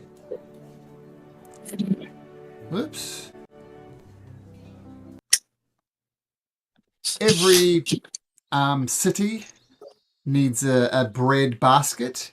And as you head out into the plains of Odenbeer, you see this is indeed one of the bread baskets of Eglarion as a whole, but Odenbeer in particular. You see carts heading back and forth, bringing goods into Odenbeer. You see farmsteads with farmers, just going about the business, doing the crops. Some of them are wheat and corn, those type of crops. Some of them are livestock type of crops. But yeah, just a well-functioning farming system supporting a burgeoning town. Just check some numbers here. As you are walking along the path, heading across to Willow Creek, Hector? Yeah, we'll say Hector. Hector, you spot off about 100 or so feet off the main road a cart, like a covered wagon, without any horses on it, and it's on its side as if it's been in some type of accident. There's no horses around. It's quite a distance off from the side of the road, and you spot it, Hector. What do you do? Is it damaged, per se? Make your perception check.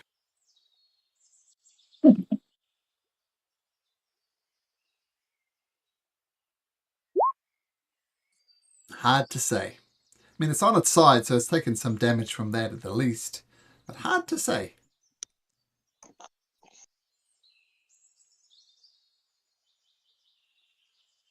Boy, Dumb and Dumbers. There's a cart over there. Might be some stuff left. Money, this? gold, resources, and maybe the thing that flipped it. Mm. What do you lot want to do about it? Well, waste not, want not.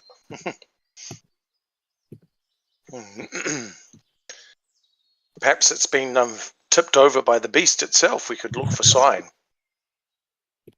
Mm. I don't think we're close enough, but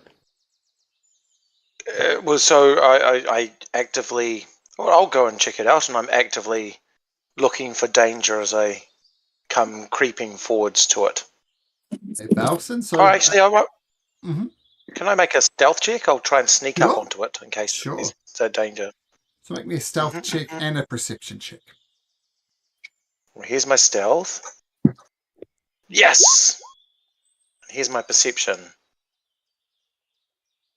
Whoa! Well, you stealth, quote unquote, up to the overturned wagon. Nothing of note appears to notice you, but a couple of cows in a nearby field kind of lock eyes on you as you wander across these plains, not being at all stealthy. But the cows don't bother you. Yep. And as you Yep. get to within about 10 feet of the cart, you hear some buzzing sounds coming from inside the cart. Okay. Recognizing the cows looking at me, and they're looking at me like, oh, maybe I'm not so stealthy. I call back I think there's some bees here. I'd say there'd be some bees. Maybe they're transporting beehives. I yell back at the group. Oh, I do.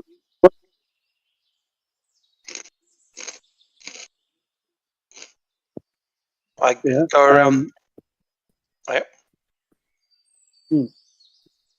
I'll approach to within 30 feet ish of where Baleston is.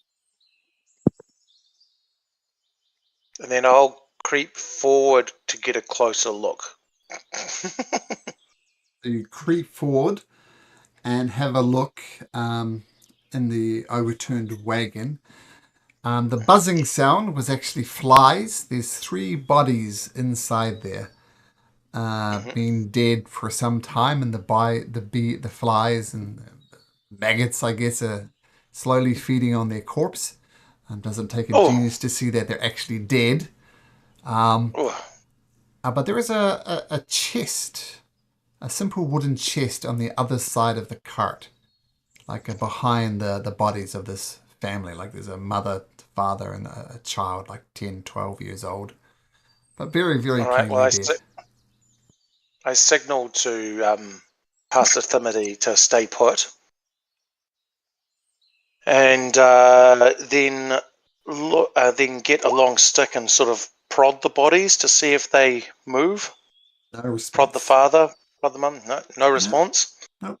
And then I signaled to him to stay put further, and then I'd sort of try and lean over them and prod the chest with the stick. Try and Yeah. that a couple of So times. from the outside, it's a chest. It doesn't react. If you suspected it was Does a it have a mimic or clear something. wooden sound?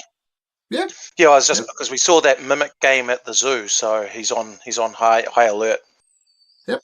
And Mhm. and he goes, all right, and he holds his breath, and he clambers over the dead bodies, over the family, and then checks it for traps, even though he's hit it with a stick. Make an acrobatics check first to see how well you navigate these dead bodies. Oh yeah. As 16. this is happening, I'd like to maintain focus on the outside. Like, is there anything stirring around? Like, in case this is an ambush situation. Well, make me a perception check.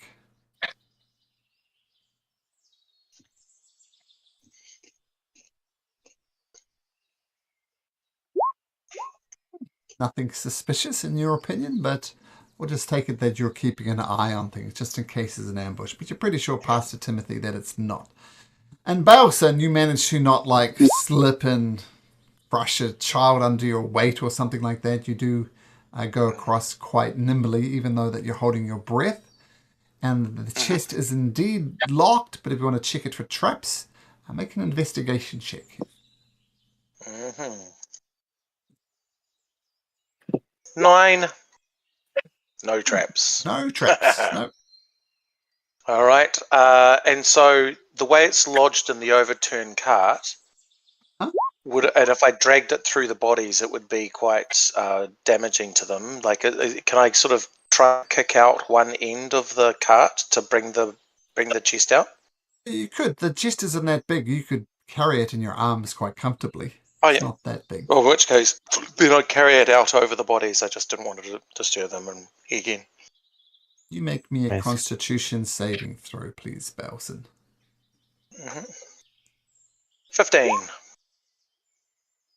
Thank you.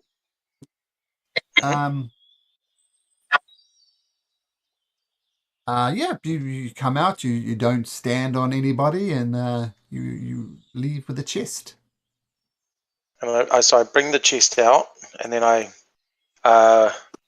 wave the others closer and say, Pastor, I think you might be needed for what else is in there. And I wave the others over. Yeah, and I'll go in and look and say some words over the bodies. Okay, so you're going into the wagon to do this, or just doing it from a distance, or? Into the wagon. Okay, so yeah, you say some rites. You know that that is tradition for people to be buried or cremated, either. But regardless, a coin should be placed on their eyes. Generally a copper piece and a silver piece, and it just goes up and up and up depending on quality. A king would probably have diamonds put on his eyes. Nobles, platinums. Commoners, coppers. Right. Well, in the meantime, while you're saying those rites, does the cart look usable? Probably not. I don't know. No, some of its wheels are broken, so not very usable. All right, well, I'll call out to Pastor Timothy and say, well, I think we can light it on fire. They're already in there.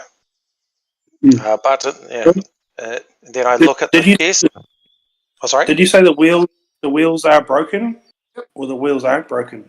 They are broken. Wheels are broken. Okay. Right. Well, yeah.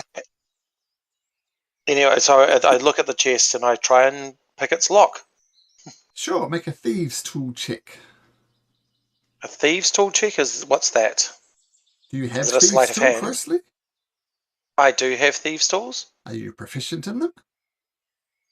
I thought I was. It says my tools, thieves' tools. Where's my proficiency?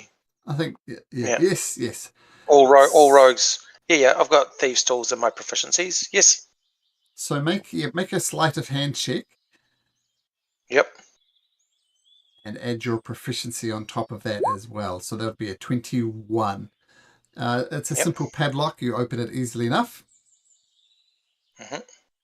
I open it. Inside is some money, not much, but that much. Well, I feel like we've found the toll for their path to the afterlife, Pastor, and I toss him. Is it one piece for each eye, or is it one piece for each eye? So you need 6 coins so I toss for these him. 3 people. I toss him the 6 silver. I've already put 6 coppers on their eyes. I've already done that. So I know, but Pastor Timothy, this is their money. I would like to give them their money. I know that every piece counts, but yeah, and he throws them 6 silver pieces.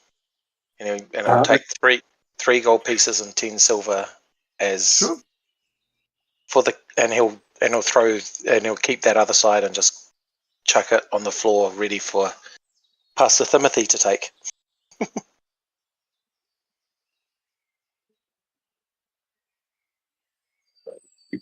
Right. Yeah. So the silvers go on as well as the coppers. Oh,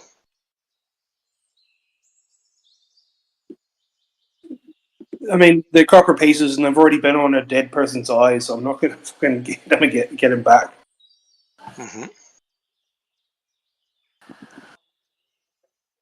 This would make a perfect funeral pyre if you wish to do it that way. Yeah, light it up.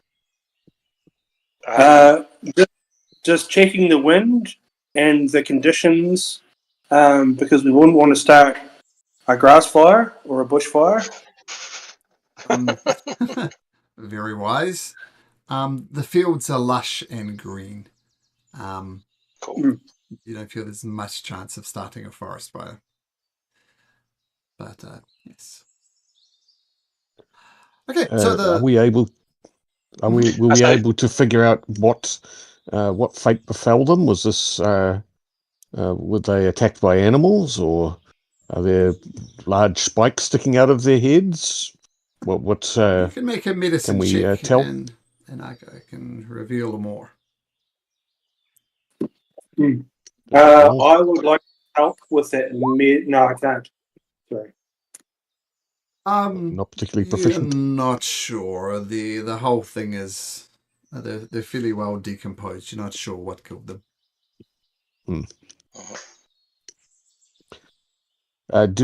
Just before we do that, well, we did recover that the coinage. There are no other symbols or personal items still left on the bodies. Nope. Might be used to identify them. No, I mean they look like farmers, but that's about it. Nothing identifiable. And were they headed towards the city or away from the city? Given the orientation of the cart, assuming it maintained its orientation, looks like it was returning to Willow Creek. Like it was empty, and if it was heading to Oathbreaker, it'd probably be full. But there's no grain or anything like that on it, so it's probably heading to Willow Creek. And would the amount of coins that were in the chest be consistent with a load of grain or similar foodstuffs being sold in the city? Yep. Yep, seems about right. Well, I do not have the gift of writing. While I understand language well enough, that was never a skill that I really learnt. I learnt to read, but not to write. Would someone be able to take down a note that this tragedy befell, so that we might inform the burghers of Willow Creek, or indeed Oathbreaker, of this tragedy? Yep. Sure will. And Vinny, did you take that 3 gold pieces and 10 silver? No. I threw them down on your feet, down near your feet, for you to pick up. Okay, cool. I'll do that. Accounting. Good D&D stuff.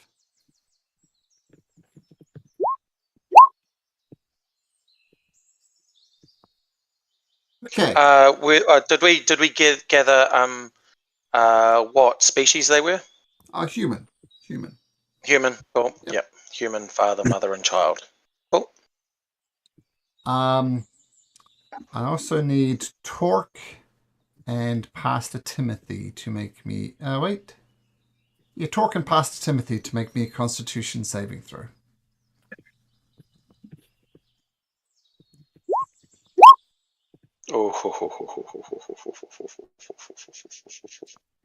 Got it.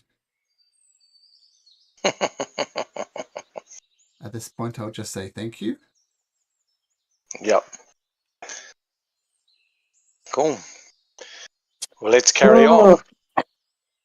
Yo, we got some curses. Ill at ease.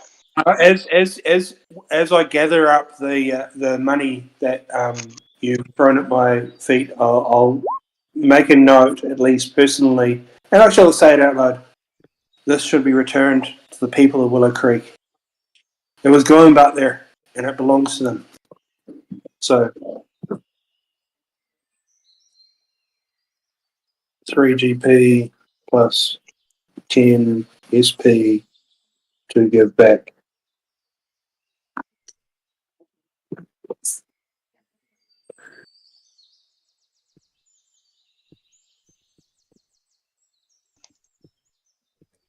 So you set the pyre alight, and if you wish to, we can just proceed on to Willow Creek. Please. Yay! So, on the way there, Pork, 4 or 5 hours after leaving the funeral pyre, I start itching, Torque, and you start rubbing it, and it's just very, very unpleasant. Any perception checks, any attacks, anything at all that requires sight, like attacks, things like that, -1. Okay, so take a note of that. -1. There's no way of doing that under conditions or anything, is there? No, it's just Okay. just a unique thing, shall we say? And that's not terribly bothersome at the moment, but You are now under the bung condition. Bung eye. no, pink eye even. That was a good one. Okay, so you approach the town of Willow Creek. I have a map here for it. And Willow Creek is 2 things. First of all, it's a hub for farmers to go and hang out and socialize away from the actual farms. But it's also a base for logging operations as well. At this late hour you arrive, you notice loggers coming in. These big, beefy people obviously doing very hard work, bringing in lumber. And the lumber is distributed across the land. Let's take you back here for a second. Like Ronald's End, this place up here is the fishing town, as it were. So we've got a ship at the center of the town. And so they need a lot of lumber in Ronald's End for boats and all that type of stuff. And of course, houses and Oathbreaker. And Willow Creek is the base for that. And you come along and there's lots of lumberjacks, lots of farmers settling down. There's several local drinking establishments around the place. And you've entered a farming town. What do you do? Well, shall we head to it? Oh, sorry, go Pat. Yes. Go Pat. Well, just looking at it, so it's got wooden palisades and these watchtowers around the edges here. And is it sort of like a raised motte? Yeah. It doesn't. They don't appear to take security terribly seriously. I mean, if nothing else, you just wandered in and no one stopped you. You just wandered in through this front gate. No one stopped you. You say there's some guards up in these watchtowers on the palisades, but they barely give you a glance as they enter. Seems they're I should like to seek. I should like to seek them out anyway to inform them of the tragedy of the dead family and broken cart on our way here. That's a sad tale, mate. I think it's best you go talk to Rowan about that. He's our leader, as it were. He doesn't like the term, but as a person to talk to, it would be Rowan. Okay.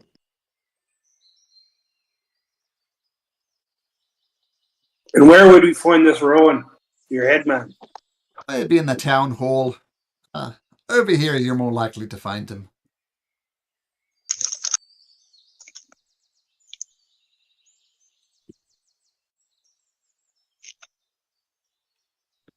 Thank you, sir. So you head over to the town hall. You ask for Rowan. The secretary, I guess, says you'll have to wait 10 minutes as he's in a meeting. But eventually, this gentleman here, Rowan, comes out and says, "Look, I'm a very busy man. I think you require an audience with me. Come walk with me. I'm a busy man." And he walks out and starts heading around town, expecting you to run around after him. Now, what is it you want? What news do you bring? On the road, on our journey here, we encountered a cart that had been overturned. 3 people had been killed. We recovered some treasure which we thought we should return to you. And we did the decent thing of ensuring that the bodies were cremated, so not to become carrion for the local creatures. Have there been other attacks recently? Oh, no. I'm not sure what that is. I thank you for performing the rites. But no, that's quite unusual, quite disturbing. I thank you for your diligence in helping the family out. That is appreciated. We also, what brought us here was a quest to seek out a woman by the name of Byra who had come to your fair town. We believe she was searching for a monster that is alleged to have been attacking in this area. Do you know anything of a lion-like creature, perhaps, attacking in this area? First of all, yes, Byra. We're familiar with Byra and her delusions of grandeur, shall we say. So a young lass such as herself shouldn't be out hunting monsters. But yes, indeed, she, the rumours she heard that brought her here yet again are well-founded. Many of our lumber camps have been attacked by a creature that kind of looks like a lion that throws spears from its tail.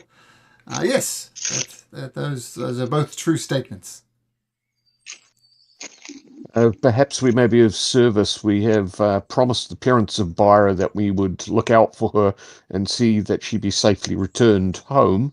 Do you know where she might be found?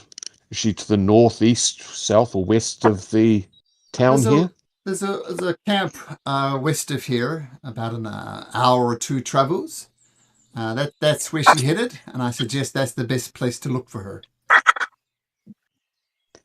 And may we be of service to you in any other capacity? If you could stop this lion that throws spears, it'd be very much appreciated. You would have made a friend of Willow Creek. Well, we shall see if we cannot alleviate you of this plague of foul creatureness. I wish I had the gift of the gab. Right. What say you, fellow adventurers? Do we head westwards in search of this creature? I feel that would be pertinent and timely. There's nothing else we need do here. We need not seek anybody else's counsel. I would ask Rowan just that this family that we found on the road, were they known to you? And are there any surviving members of the family that we might return the meager possessions they had to them and offer our condolences? Well, a family has been missing for some time. They're the Fogson's family, a mother, father, and a daughter. As far as I know, it was just them. Well, they're obviously returning from selling something in the city, and that resource was taken from this place. So I think it behooves us to give you the profits from their journey. They were trying to bring it back to you, and they couldn't. So it would be only fitting. Excuse me, Mr. Bales. I've just got a frog in my throat. Excuse me, sorry. Well, if you wish to donate the money to the city coffers, I will not say no. But I think it's you're mistaken if you thought they were bringing it here. It is their money. They could have done what they liked. So it is not the city's money, it is their money. But if you want to make a donation to the city coffers, well, Willow Creek will certainly appreciate it. Aye. Well, I'll tell you what. It was our friend Bales on here who came across the money, who found it. So I'll leave it up to him. He throws the silver but keeps the gold. Throws it or passes it? No, he throws it. He throws it to catch, so he can catch it, not down to his. But he sort of chucks it, not passes. It's not a nice throw. Okay, He chucks it, but not in a. Yeah. Yep. Yeah, with a 7 on his acrobatics check, he catches it easily enough. Well, So he's got the silver. You keep the gold, Vinny. Yeah, I mean, I'm deferring to you, so yeah. Yep. Yeah, Doesn't it what he feel does good? is he grabs the silver off it and holds his hand over the gold and presses that deep into your palm, and then throws the silver over at the dude, and he catches it. okay. Yeah, Timothy just offers a wry smile at Belson and a nod, and says, "Doesn't it feel good to give back?" Yes, it does.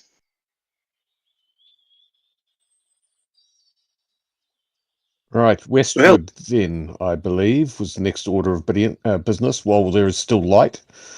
So Or we should be back to Oathbreaker with all haste. Yes, you can absolutely do that, but if it's 2 hours, you'll be arriving at nightfall, and then, of course, a trek back through the forest in the night. If you're okay with that, then we can proceed.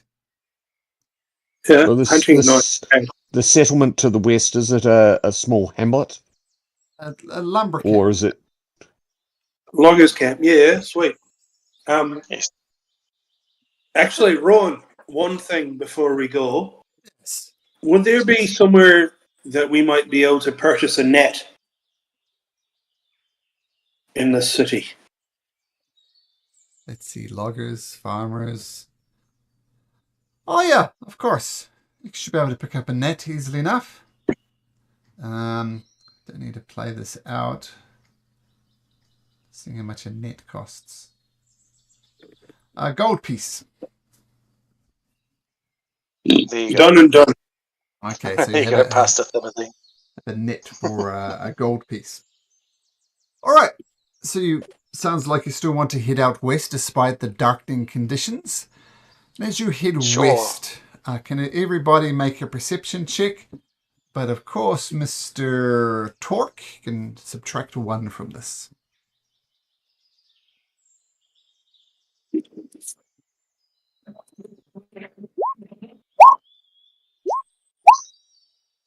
It's definitely bothering your eyes there, Torque.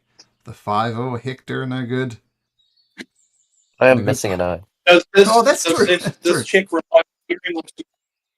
Requires what, sorry? Timothy. Does this check rely on hearing or smell? It would help. So if you have a thing that gives you advantage, absolutely roll advantage.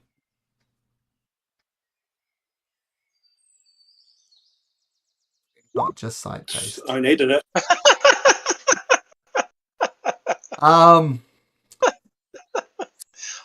I've got dark vision if that helps. Well, you're wandering around in the forest. Maybe I imagine Balson might be more familiar than Forests and the rest of you. But it's almost, you get a little bit lost in the forest, and it takes you more like 3-4 hours before you come across something. But it's something that is very, very interesting. So in the middle of the night, you almost stumble upon it, and you come across this scene. Spider webs just all over the place, like going deep into the canopy of the trees. So assume this like 30, 40, 50 feet high, is it all over the trees. You see a young halfling girl wrapped up in webbings, and you see what you assume is the manticore also wrapped up in webbings. And both of them are 30 feet up from the ground. Like they're quite high up in the canopy.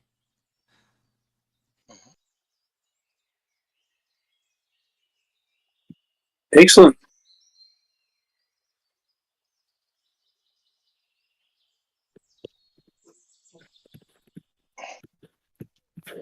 Okay, I'm gonna be the one to say it. There's gonna be a giant spider, isn't there? No way. No way would there be a giant spider. Almost certainly. Is the Manticore or Byra moving around? Make a perception check. Yay.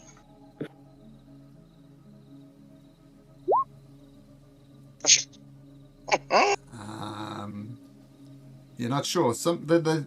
You're not sure if it's the wind that's swaying them around slightly in the webbing. You're not sure if they're twitching inside, so you're not sure. Could be the wind, could be signs of life. You don't know. Has anyone had any dealings with spiders? I mean, we could take this opportunity to... So you don't think this winged creature has produced the webbing? Well, what we can do is we can trank the creature while it's trapped, and then look to retrieve both of them. What do you think? Not a bad idea, but I do believe, if I read correctly, the second we touch that net or disturb it, big and ugly, and I don't mean you, Torque, is going to come and check it out. Right. Well, for my money, we've done a fucking good thing here by not disturbing anything.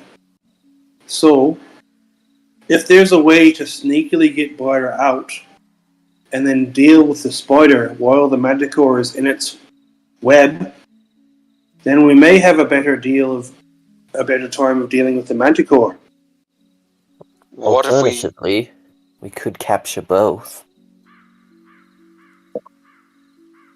Oh, Might be able to pay off. In terms of priorities, saving this poor baker's daughter must be our first. Well, what if I go in and try and go... So is it 30 foot, like a big 30-foot sort of room of webbing, or is the webbing all up 30 feet high in the air? The webbing goes 50, 60 feet up in the air, and Byra and the manticore are 30 feet right in the middle of it. Yeah, but the webbing goes all the way down to the ground as well, right? Oh yeah, it's from the ground. Yeah, from the ground to the canopy of the trees. So yes. Cool.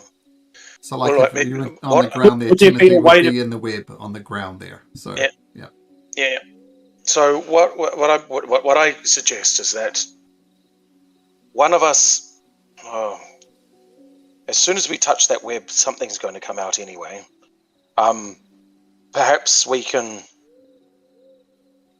If one of us goes straight for the manticore and just tranks it immediately, then that takes care of the manticore.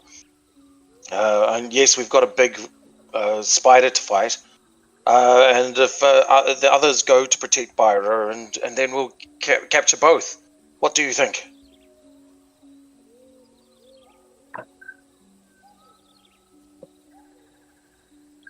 I think we forgot to ask how long this tranquilizer dart is going to work on this manticore. Because that is a very important question that we forgot to ask. Well, he said he gave us the tranquilizer so that we can move it. So I presume a whole Right. day. I don't think it takes a Yeah, whole day to aye. move stuff around in a zoo, though. Which is Aye. what it would have been used for. For 50 gold pieces, it better get it back to the zoo. If you hear what I'm saying. Right, and it is in his best interests to get it back to the zoo. So there's no reason he would have stitched us up. Although he is an Australian, they He's are never encountered a manticore before. What happens if it doesn't work? Then we cope with it, but I feel it's our best interest. We paid 50 gold pieces for it. I mean, surely it will work. He wants to get the manticore more than he wants to get the trank given back to him. I think ideally he would like both. I'm not going to not trank this manticore. I'm not saying not to trank it, I'm just saying be careful. Oh, no, absolutely be careful. I think that we need to do a 2-action move where I'll go and try and trank the manticore unless someone else wants to, and the rest of us try and protect Byra. But as soon as we touch that web, I'm sure there is going to be a beastie or two. right. Yes, So possibly if we flank around to the north, you enter from like where we are. From we here, draw the spider away from Byra and deal with it to the north, while you're dealing with the manticore. That would leave her kind of safe. I like that plan too. Huh. I just worry Well, about... you do your shenanigans. Now, another thing that we forgot to ask was, what is the delivery mechanism for this here tranquilizer dart? We don't have a blowgun or anything like that, do we? It's more of a stabby thing for us. Came with a blowgun Can I and tie a it? dart. You could Good. use a dart just to stab it, or you could use a blowgun from a distance. That's your options. Excellent. Personally, I would not like to take the chance, no offense, of missing. Yes.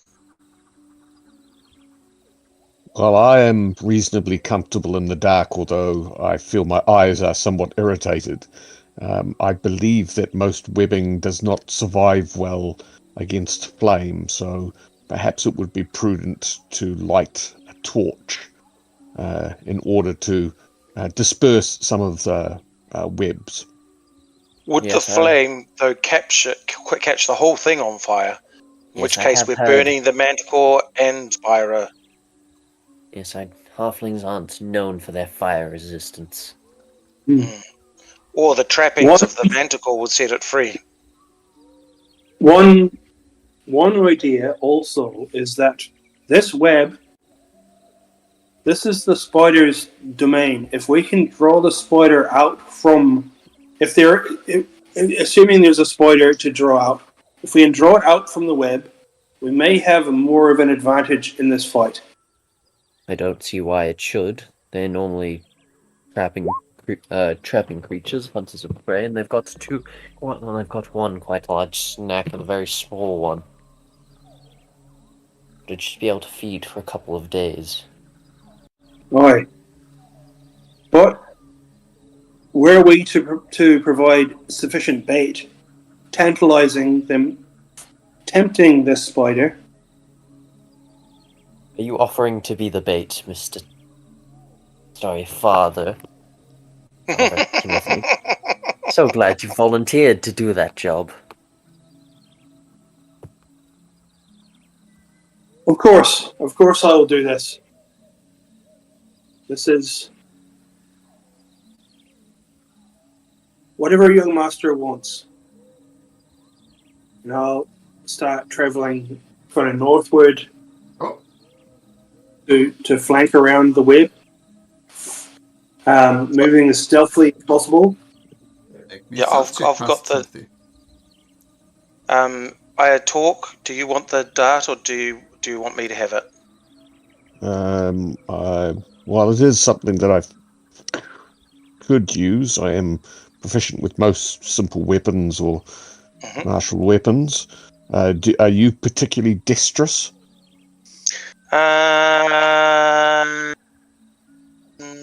Man, new character. Well, I've got a couple of bonuses with my unarmored thing that I've got. Shall I say? I'm a little bit dexterous. I am, of course, half rogue, so yes. Well, I think perhaps it's best that you do that. I would like to do as I said in light torch, although I'm not yet going into the web. Okay. And are you going to go up north with the others to sort of draw the attention of the potential trap to one side? Oh, okay. Well, if you think that best. Yeah. Well, I'm happy to either way. Like, I'm not gonna blow the dart at the manticore. I'm going to try and get in and stab it. That's my intent. Right. Well, I'm gonna hack at the webbing rather than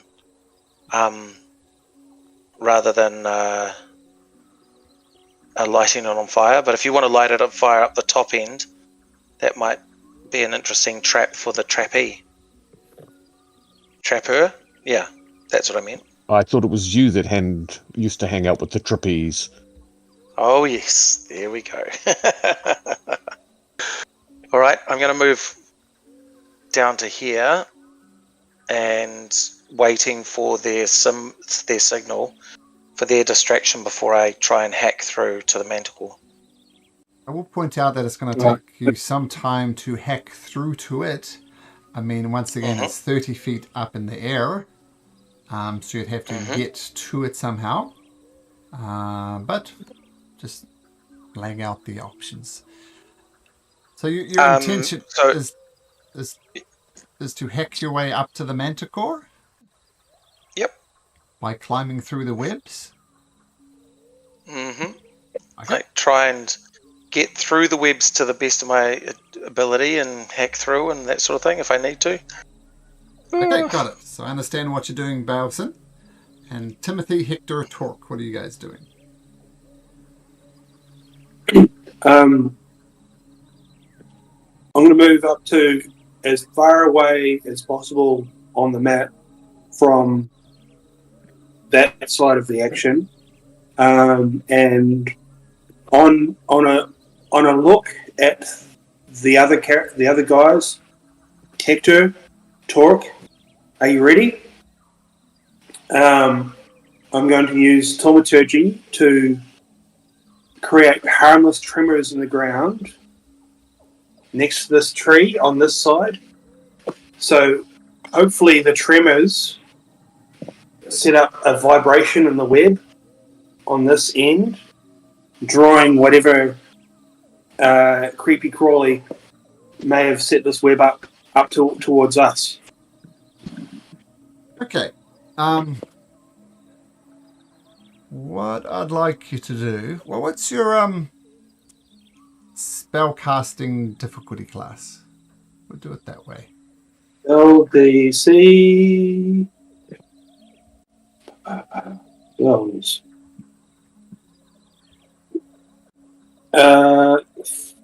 13 or 11, depending on 11 for cleric.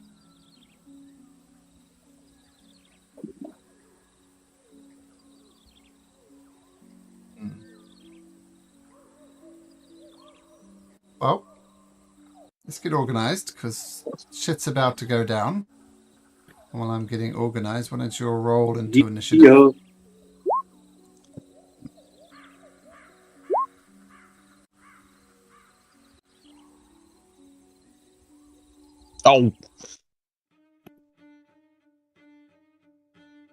Oh, Torque. That's not good. Hector will get in with a 22. And who are we missing? Oh, Pastor Timothy. Yeah, my D&D Beyond is loading up. It's being attacked. I can just roll... Oh no, here it is. We're here. We're in. All right.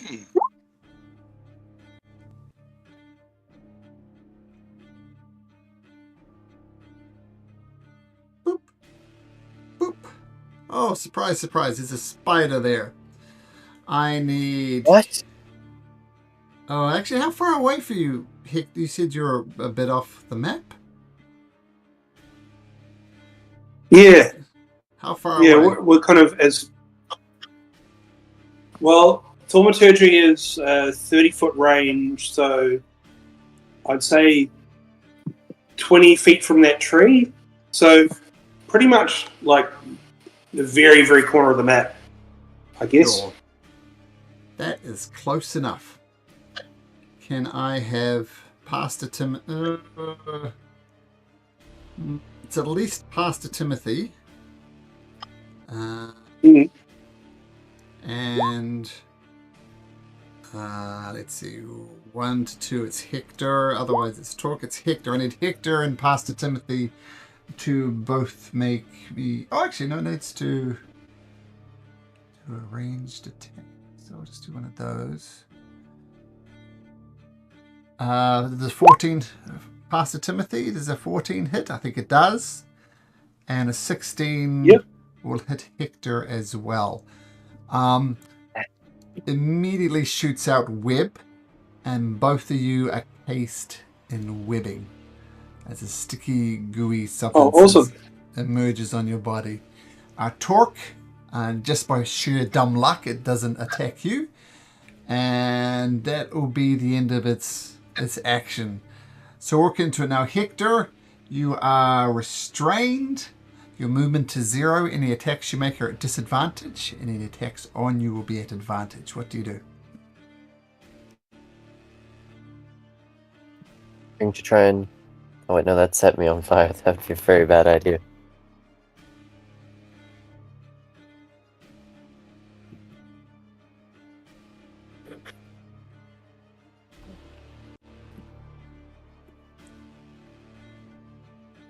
I'll try and hit it with a spell. Sure.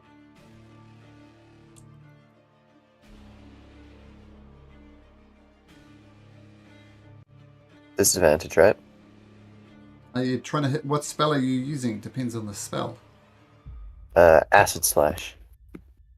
Yes. Oh wait, no, it's a saving. Oh, well, you can do that, and then we'll try and save it. So, yeah. No disadvantage, Yeah, but I'll it throw needs some to... acid at it. Okay, I assume that's a dexterity saving throw. And it Yep, rolls a dex 7. 7, so it fails.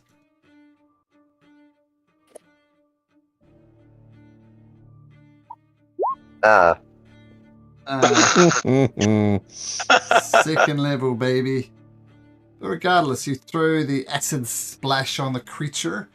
It sizzles a little bit, but it is not overly upset by the fact, and takes the 1 point of damage. Does the sphere of acid do anything to the webbing that it's on? Not with 1 hit point. It hits a spider, and you'd be thankful that it did 1 point of damage. Yeah, I know. I just thought I'd try. Definitely worth asking. It is technically an area of effect spell. So, or regardless, not very much. And Hector, unless you got a bonus action, you are trapped there, no movement. Pastor Timothy, you're in a similar situation. I would like to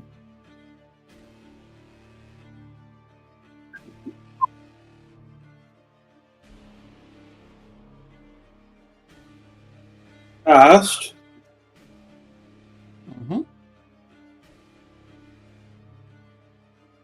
Fog Cloud. Fog Cloud. Okay.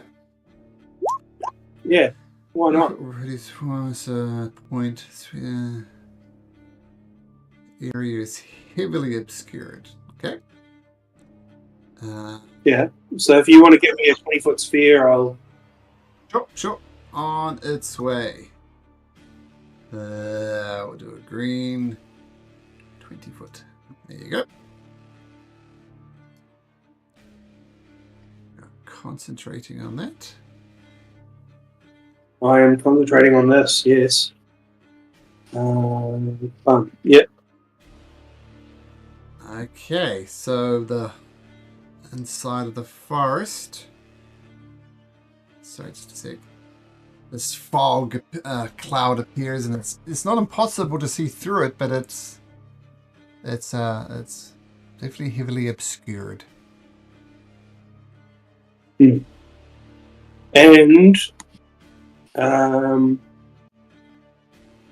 that's my turn, unless I can use any movement or bonus action to try and wriggle out of this web. It's an action, unfortunately, to try and get it Yep. out. So you cast off the spell, and the fog appears.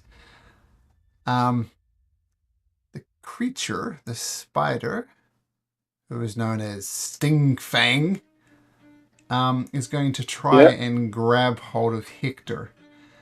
Now this is going to be a contested roll, but I'm going to give Hector advantage thanks to the fog cloud. Stingfang is not quite able to do it.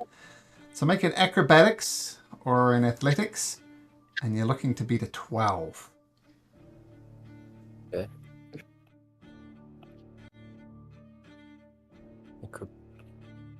Your choice, athletics or acrobatics. Oh gosh. The creature grabs hold of you and drags you deeper into the webbing. Faster! And Torque, you can technically have an attack of opportunity if you like. Well, I suppose I should flail wildly at this creature that's come out of the fog. Where's my actions? Hector, I said you had advantage on that thanks to the fog cloud. So roll again. You might actually get out of this. Let's Hey! There we go. Thanks to the fog cloud. So Stingfang tries to grab its legs around you and pull you away, but it just struggles to see you inside of this web. And even it's going to risk retreating back into its web anyway.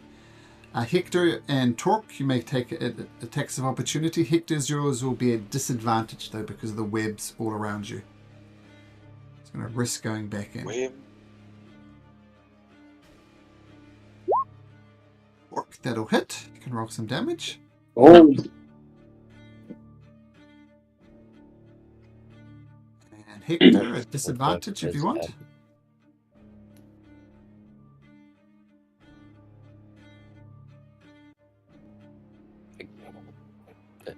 There we go. Wow, that's an impressive roll. Yeah, both of those hit. So 9 points of damage from the flail. And I think you might have to do a right click on it. Hector, there's a weird bug in there at the moment. Just to right click on it and roll the thing. yeah. That weird bug is called Stingfang. There we go. 6 points of damage. Okay, so 2 good slashes as Stingfang retreats back into the web. Also, it scuttles up 10 feet into the air and then turns and kind of bares its fangs at you. Baleson, appears the distraction has worked. What would you like to do? I'm going to just hack at the... So if I'm still out of the webbing here, or am I in the webbing there? So you're just out there. Just out. So I'm going to hack at that sector in front of me. Sector in front of you is a sector no more. Cool. Thank you very much. I'll slot that onto there. Okay, so you make a brief hack into it. There's going to be lots more required after this, but you're hacking your way through. Torque. Torque. Right. Well, I think I will advance a little bit ahead and use my flail to attempt to damage the webbing as well. Sure. So then you do a 5-foot cube effectively. That's how much you can do. But yeah, you hack your way through there. Okay. No, No. I'm happy where I am. Okay. Hector, still bound up in this web. What, narrowly avoiding being dragged deeper into it. What do you do? I'll try and free myself. Sure. Make an athletics or acrobatics check, your choice.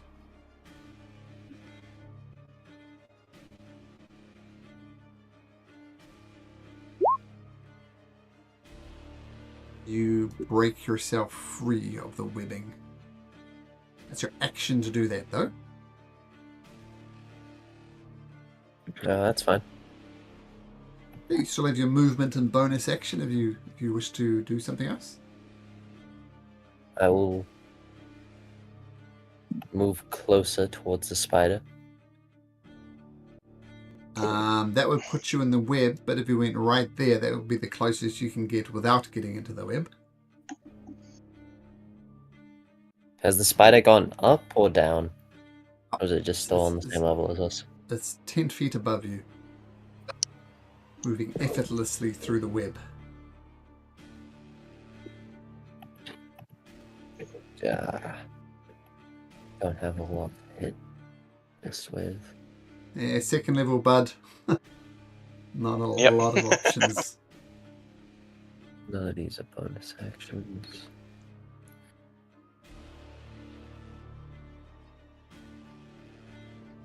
Yeah, I can't hit it. Alright, okay. Pastor Timothy, encased in webs, concentrating on this fog cloud. What do you do? I will.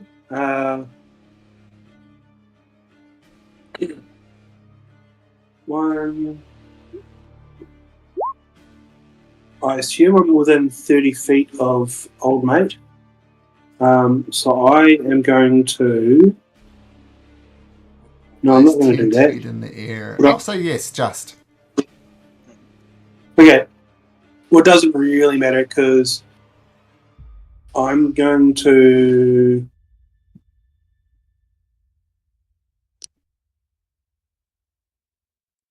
Cast Mind Sliver as a cantrip on. Oh, wait. Does Mind Sliver work on anything? It needs. Yeah, there's no intelligence requirement. So, yeah, Mind Sliver on Old Mate. Okay. Cast. Intelligence save. Oh. Yeah, intelligence save. Well, despite not being a very intelligent giant spider, it's intelligent enough to avoid your mind sliver. Rolled a 19 on the dice for a 17 saving throw. Right. Yeah. Okay. And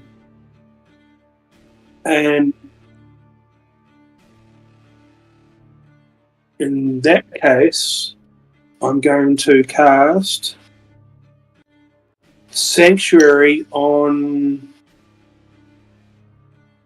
Pork. Torque, so wisdom saving throw to try and attack him.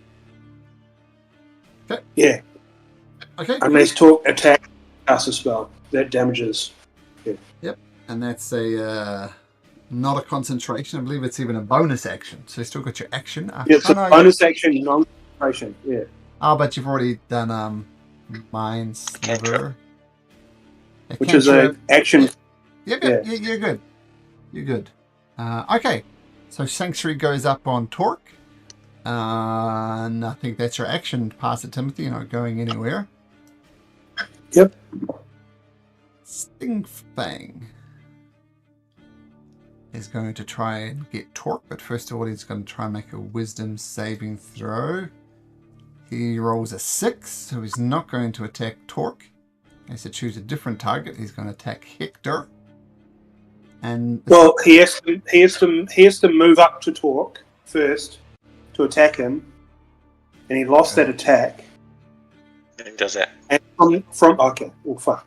There we go. So he's still going to go for Hector, and he's going to try and bite you.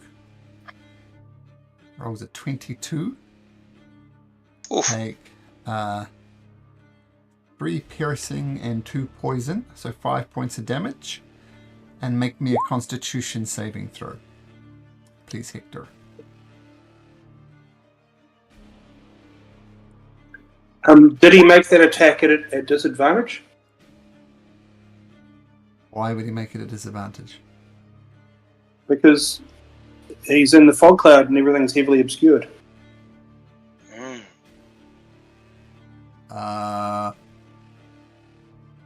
Sure, but... I know, does that work for melee, or is that just range stuff? I'll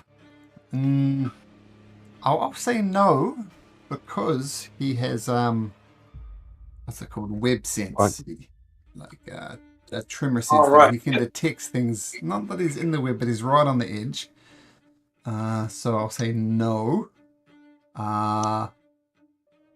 So you take that damage, Hector, and you feel the poison seeping into your body, and just for a second you feel that maybe you're going to pass out from this poison. And while this was not Stinkfang's thing, he's going to retreat back into the web. Yep, you do, unless... No, did you already have one? No, you didn't. It was when he retreated before. Okay, yeah, Torque and Hector. Make an attack of opportunity if you like. 15 misses. Can I spend a key point at any time? It just happens. Does it take an action? Does it take a bonus action? Just do it. Okay, I'll use my key point and then attack him twice. Bravo! Oh, whoops, I rolled that in. Good thing that didn't roll.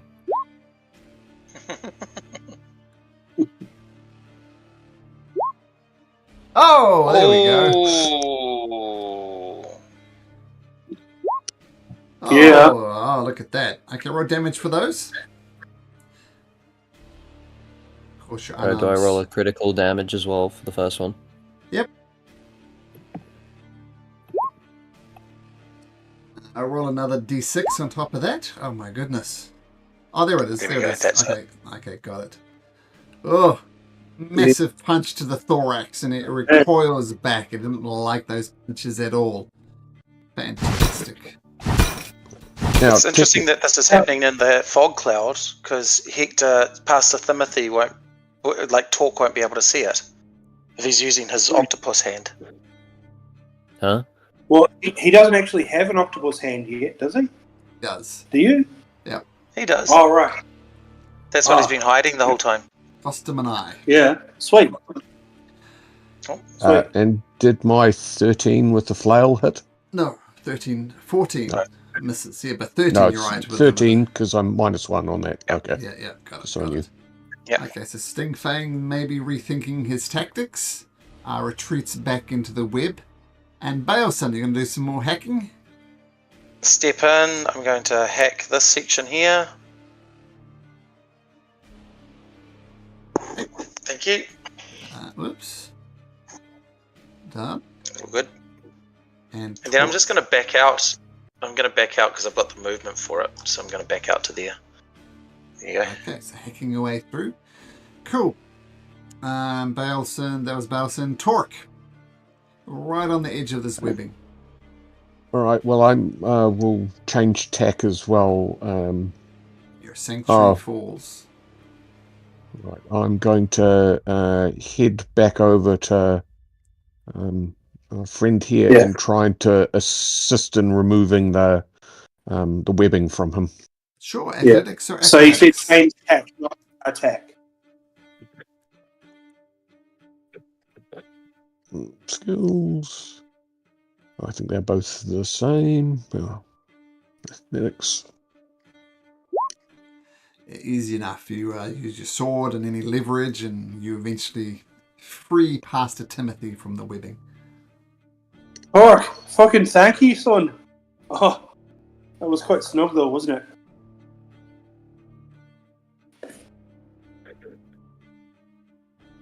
Right. And after I've done that, I'll move two steps back towards where I was before.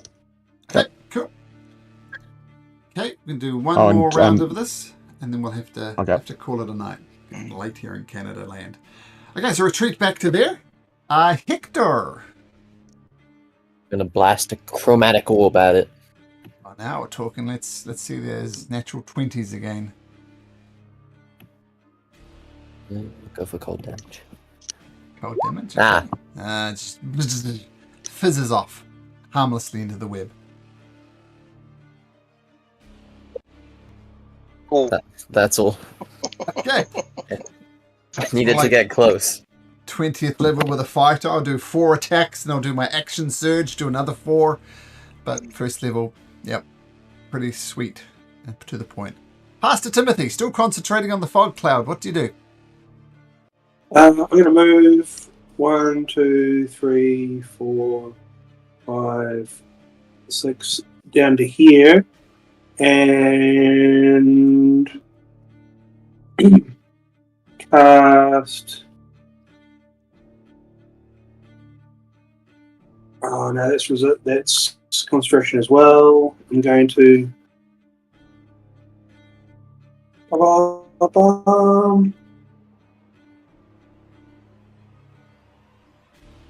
going to try to cast. I'm going to drop Fog Cloud and Chaos Bolt on Old Mate. Okay. Boom, boom, boom, boom. Cast on BTT.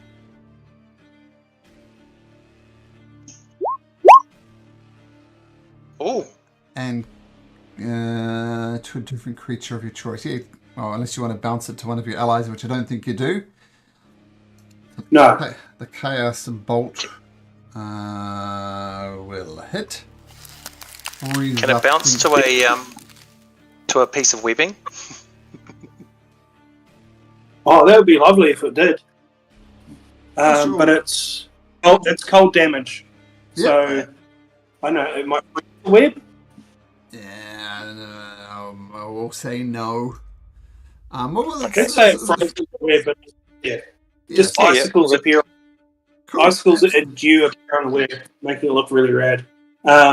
And as a bonus action, I would like to say, "Hey, Longlegs, I'm over here." Mhm. Okay, I was going to roll this 50-50 for Hector and Pastor Timothy, but I say on a 1 to 2 it attacks Hector, otherwise it's Timothy. So Sting Fang, what's its? Comes right up next to you, Pastor Timothy, and long dripping fangs attempt to pierce into your body, and with a 14, I think that hits Timothy. It does. Yeah. You take 2 piercing and 1 poison. And please make me a Constitution saving throw. 2 piercing, 1 poison.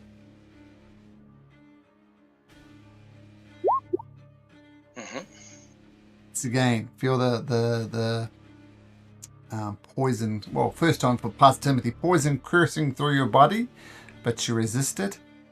And Stinkfang retreats back into the webbing. Pastor Timothy, you may take an attack of opportunity if you so choose. They're not your forte. Sure, I will do that. It's not my forte, but I'll have a stab at it with me dagger. There you go. Oh, what's this? Hey! Come on. Yeah! Yeah! Another D4. There. Oh my goodness. Wow, what a stab. That's some Hobbit shit. Absolutely a beautiful stab, cuts across and some ichor falls out. This hit and run tactics is not proving successful. Baleson. 1, 2, 3, and if he can take this one. Sure, you're only hacking away at the ground level, right? You still need to do some I understand that. Yeah. Yeah, I'm going to get underneath the Manticore, then back out 1, 2. That's me. Since the Manticore is up level, it can't really get an attack of opportunity on you. Torque. Torque's going and we'll call it a night. Right, well, And to attempt to distract it, I'll take a range attack, although I'm at the penalty. Oh, we've dropped the fog, haven't we? Yep. So I'll try and launch a javelin. Yep. So I got -1 to this. Javelin. Go. Get caught up in a webbing rather ineffectively. Okay. All right, gentlemen. Okay. Sorry, talk. Yeah, feel free to finish your turn. Oh, I was just going to move back to where we're going to hack away in case it's losing interest and paying more attention over the other side. Sure, absolutely. Okay. All right. Well, good to be DMing, playing this silly game with you guys in the new year, and we'll see you guys next week on Tuesday for you guys, I believe, but Monday for me. That's the one. Thank you, Malcolm.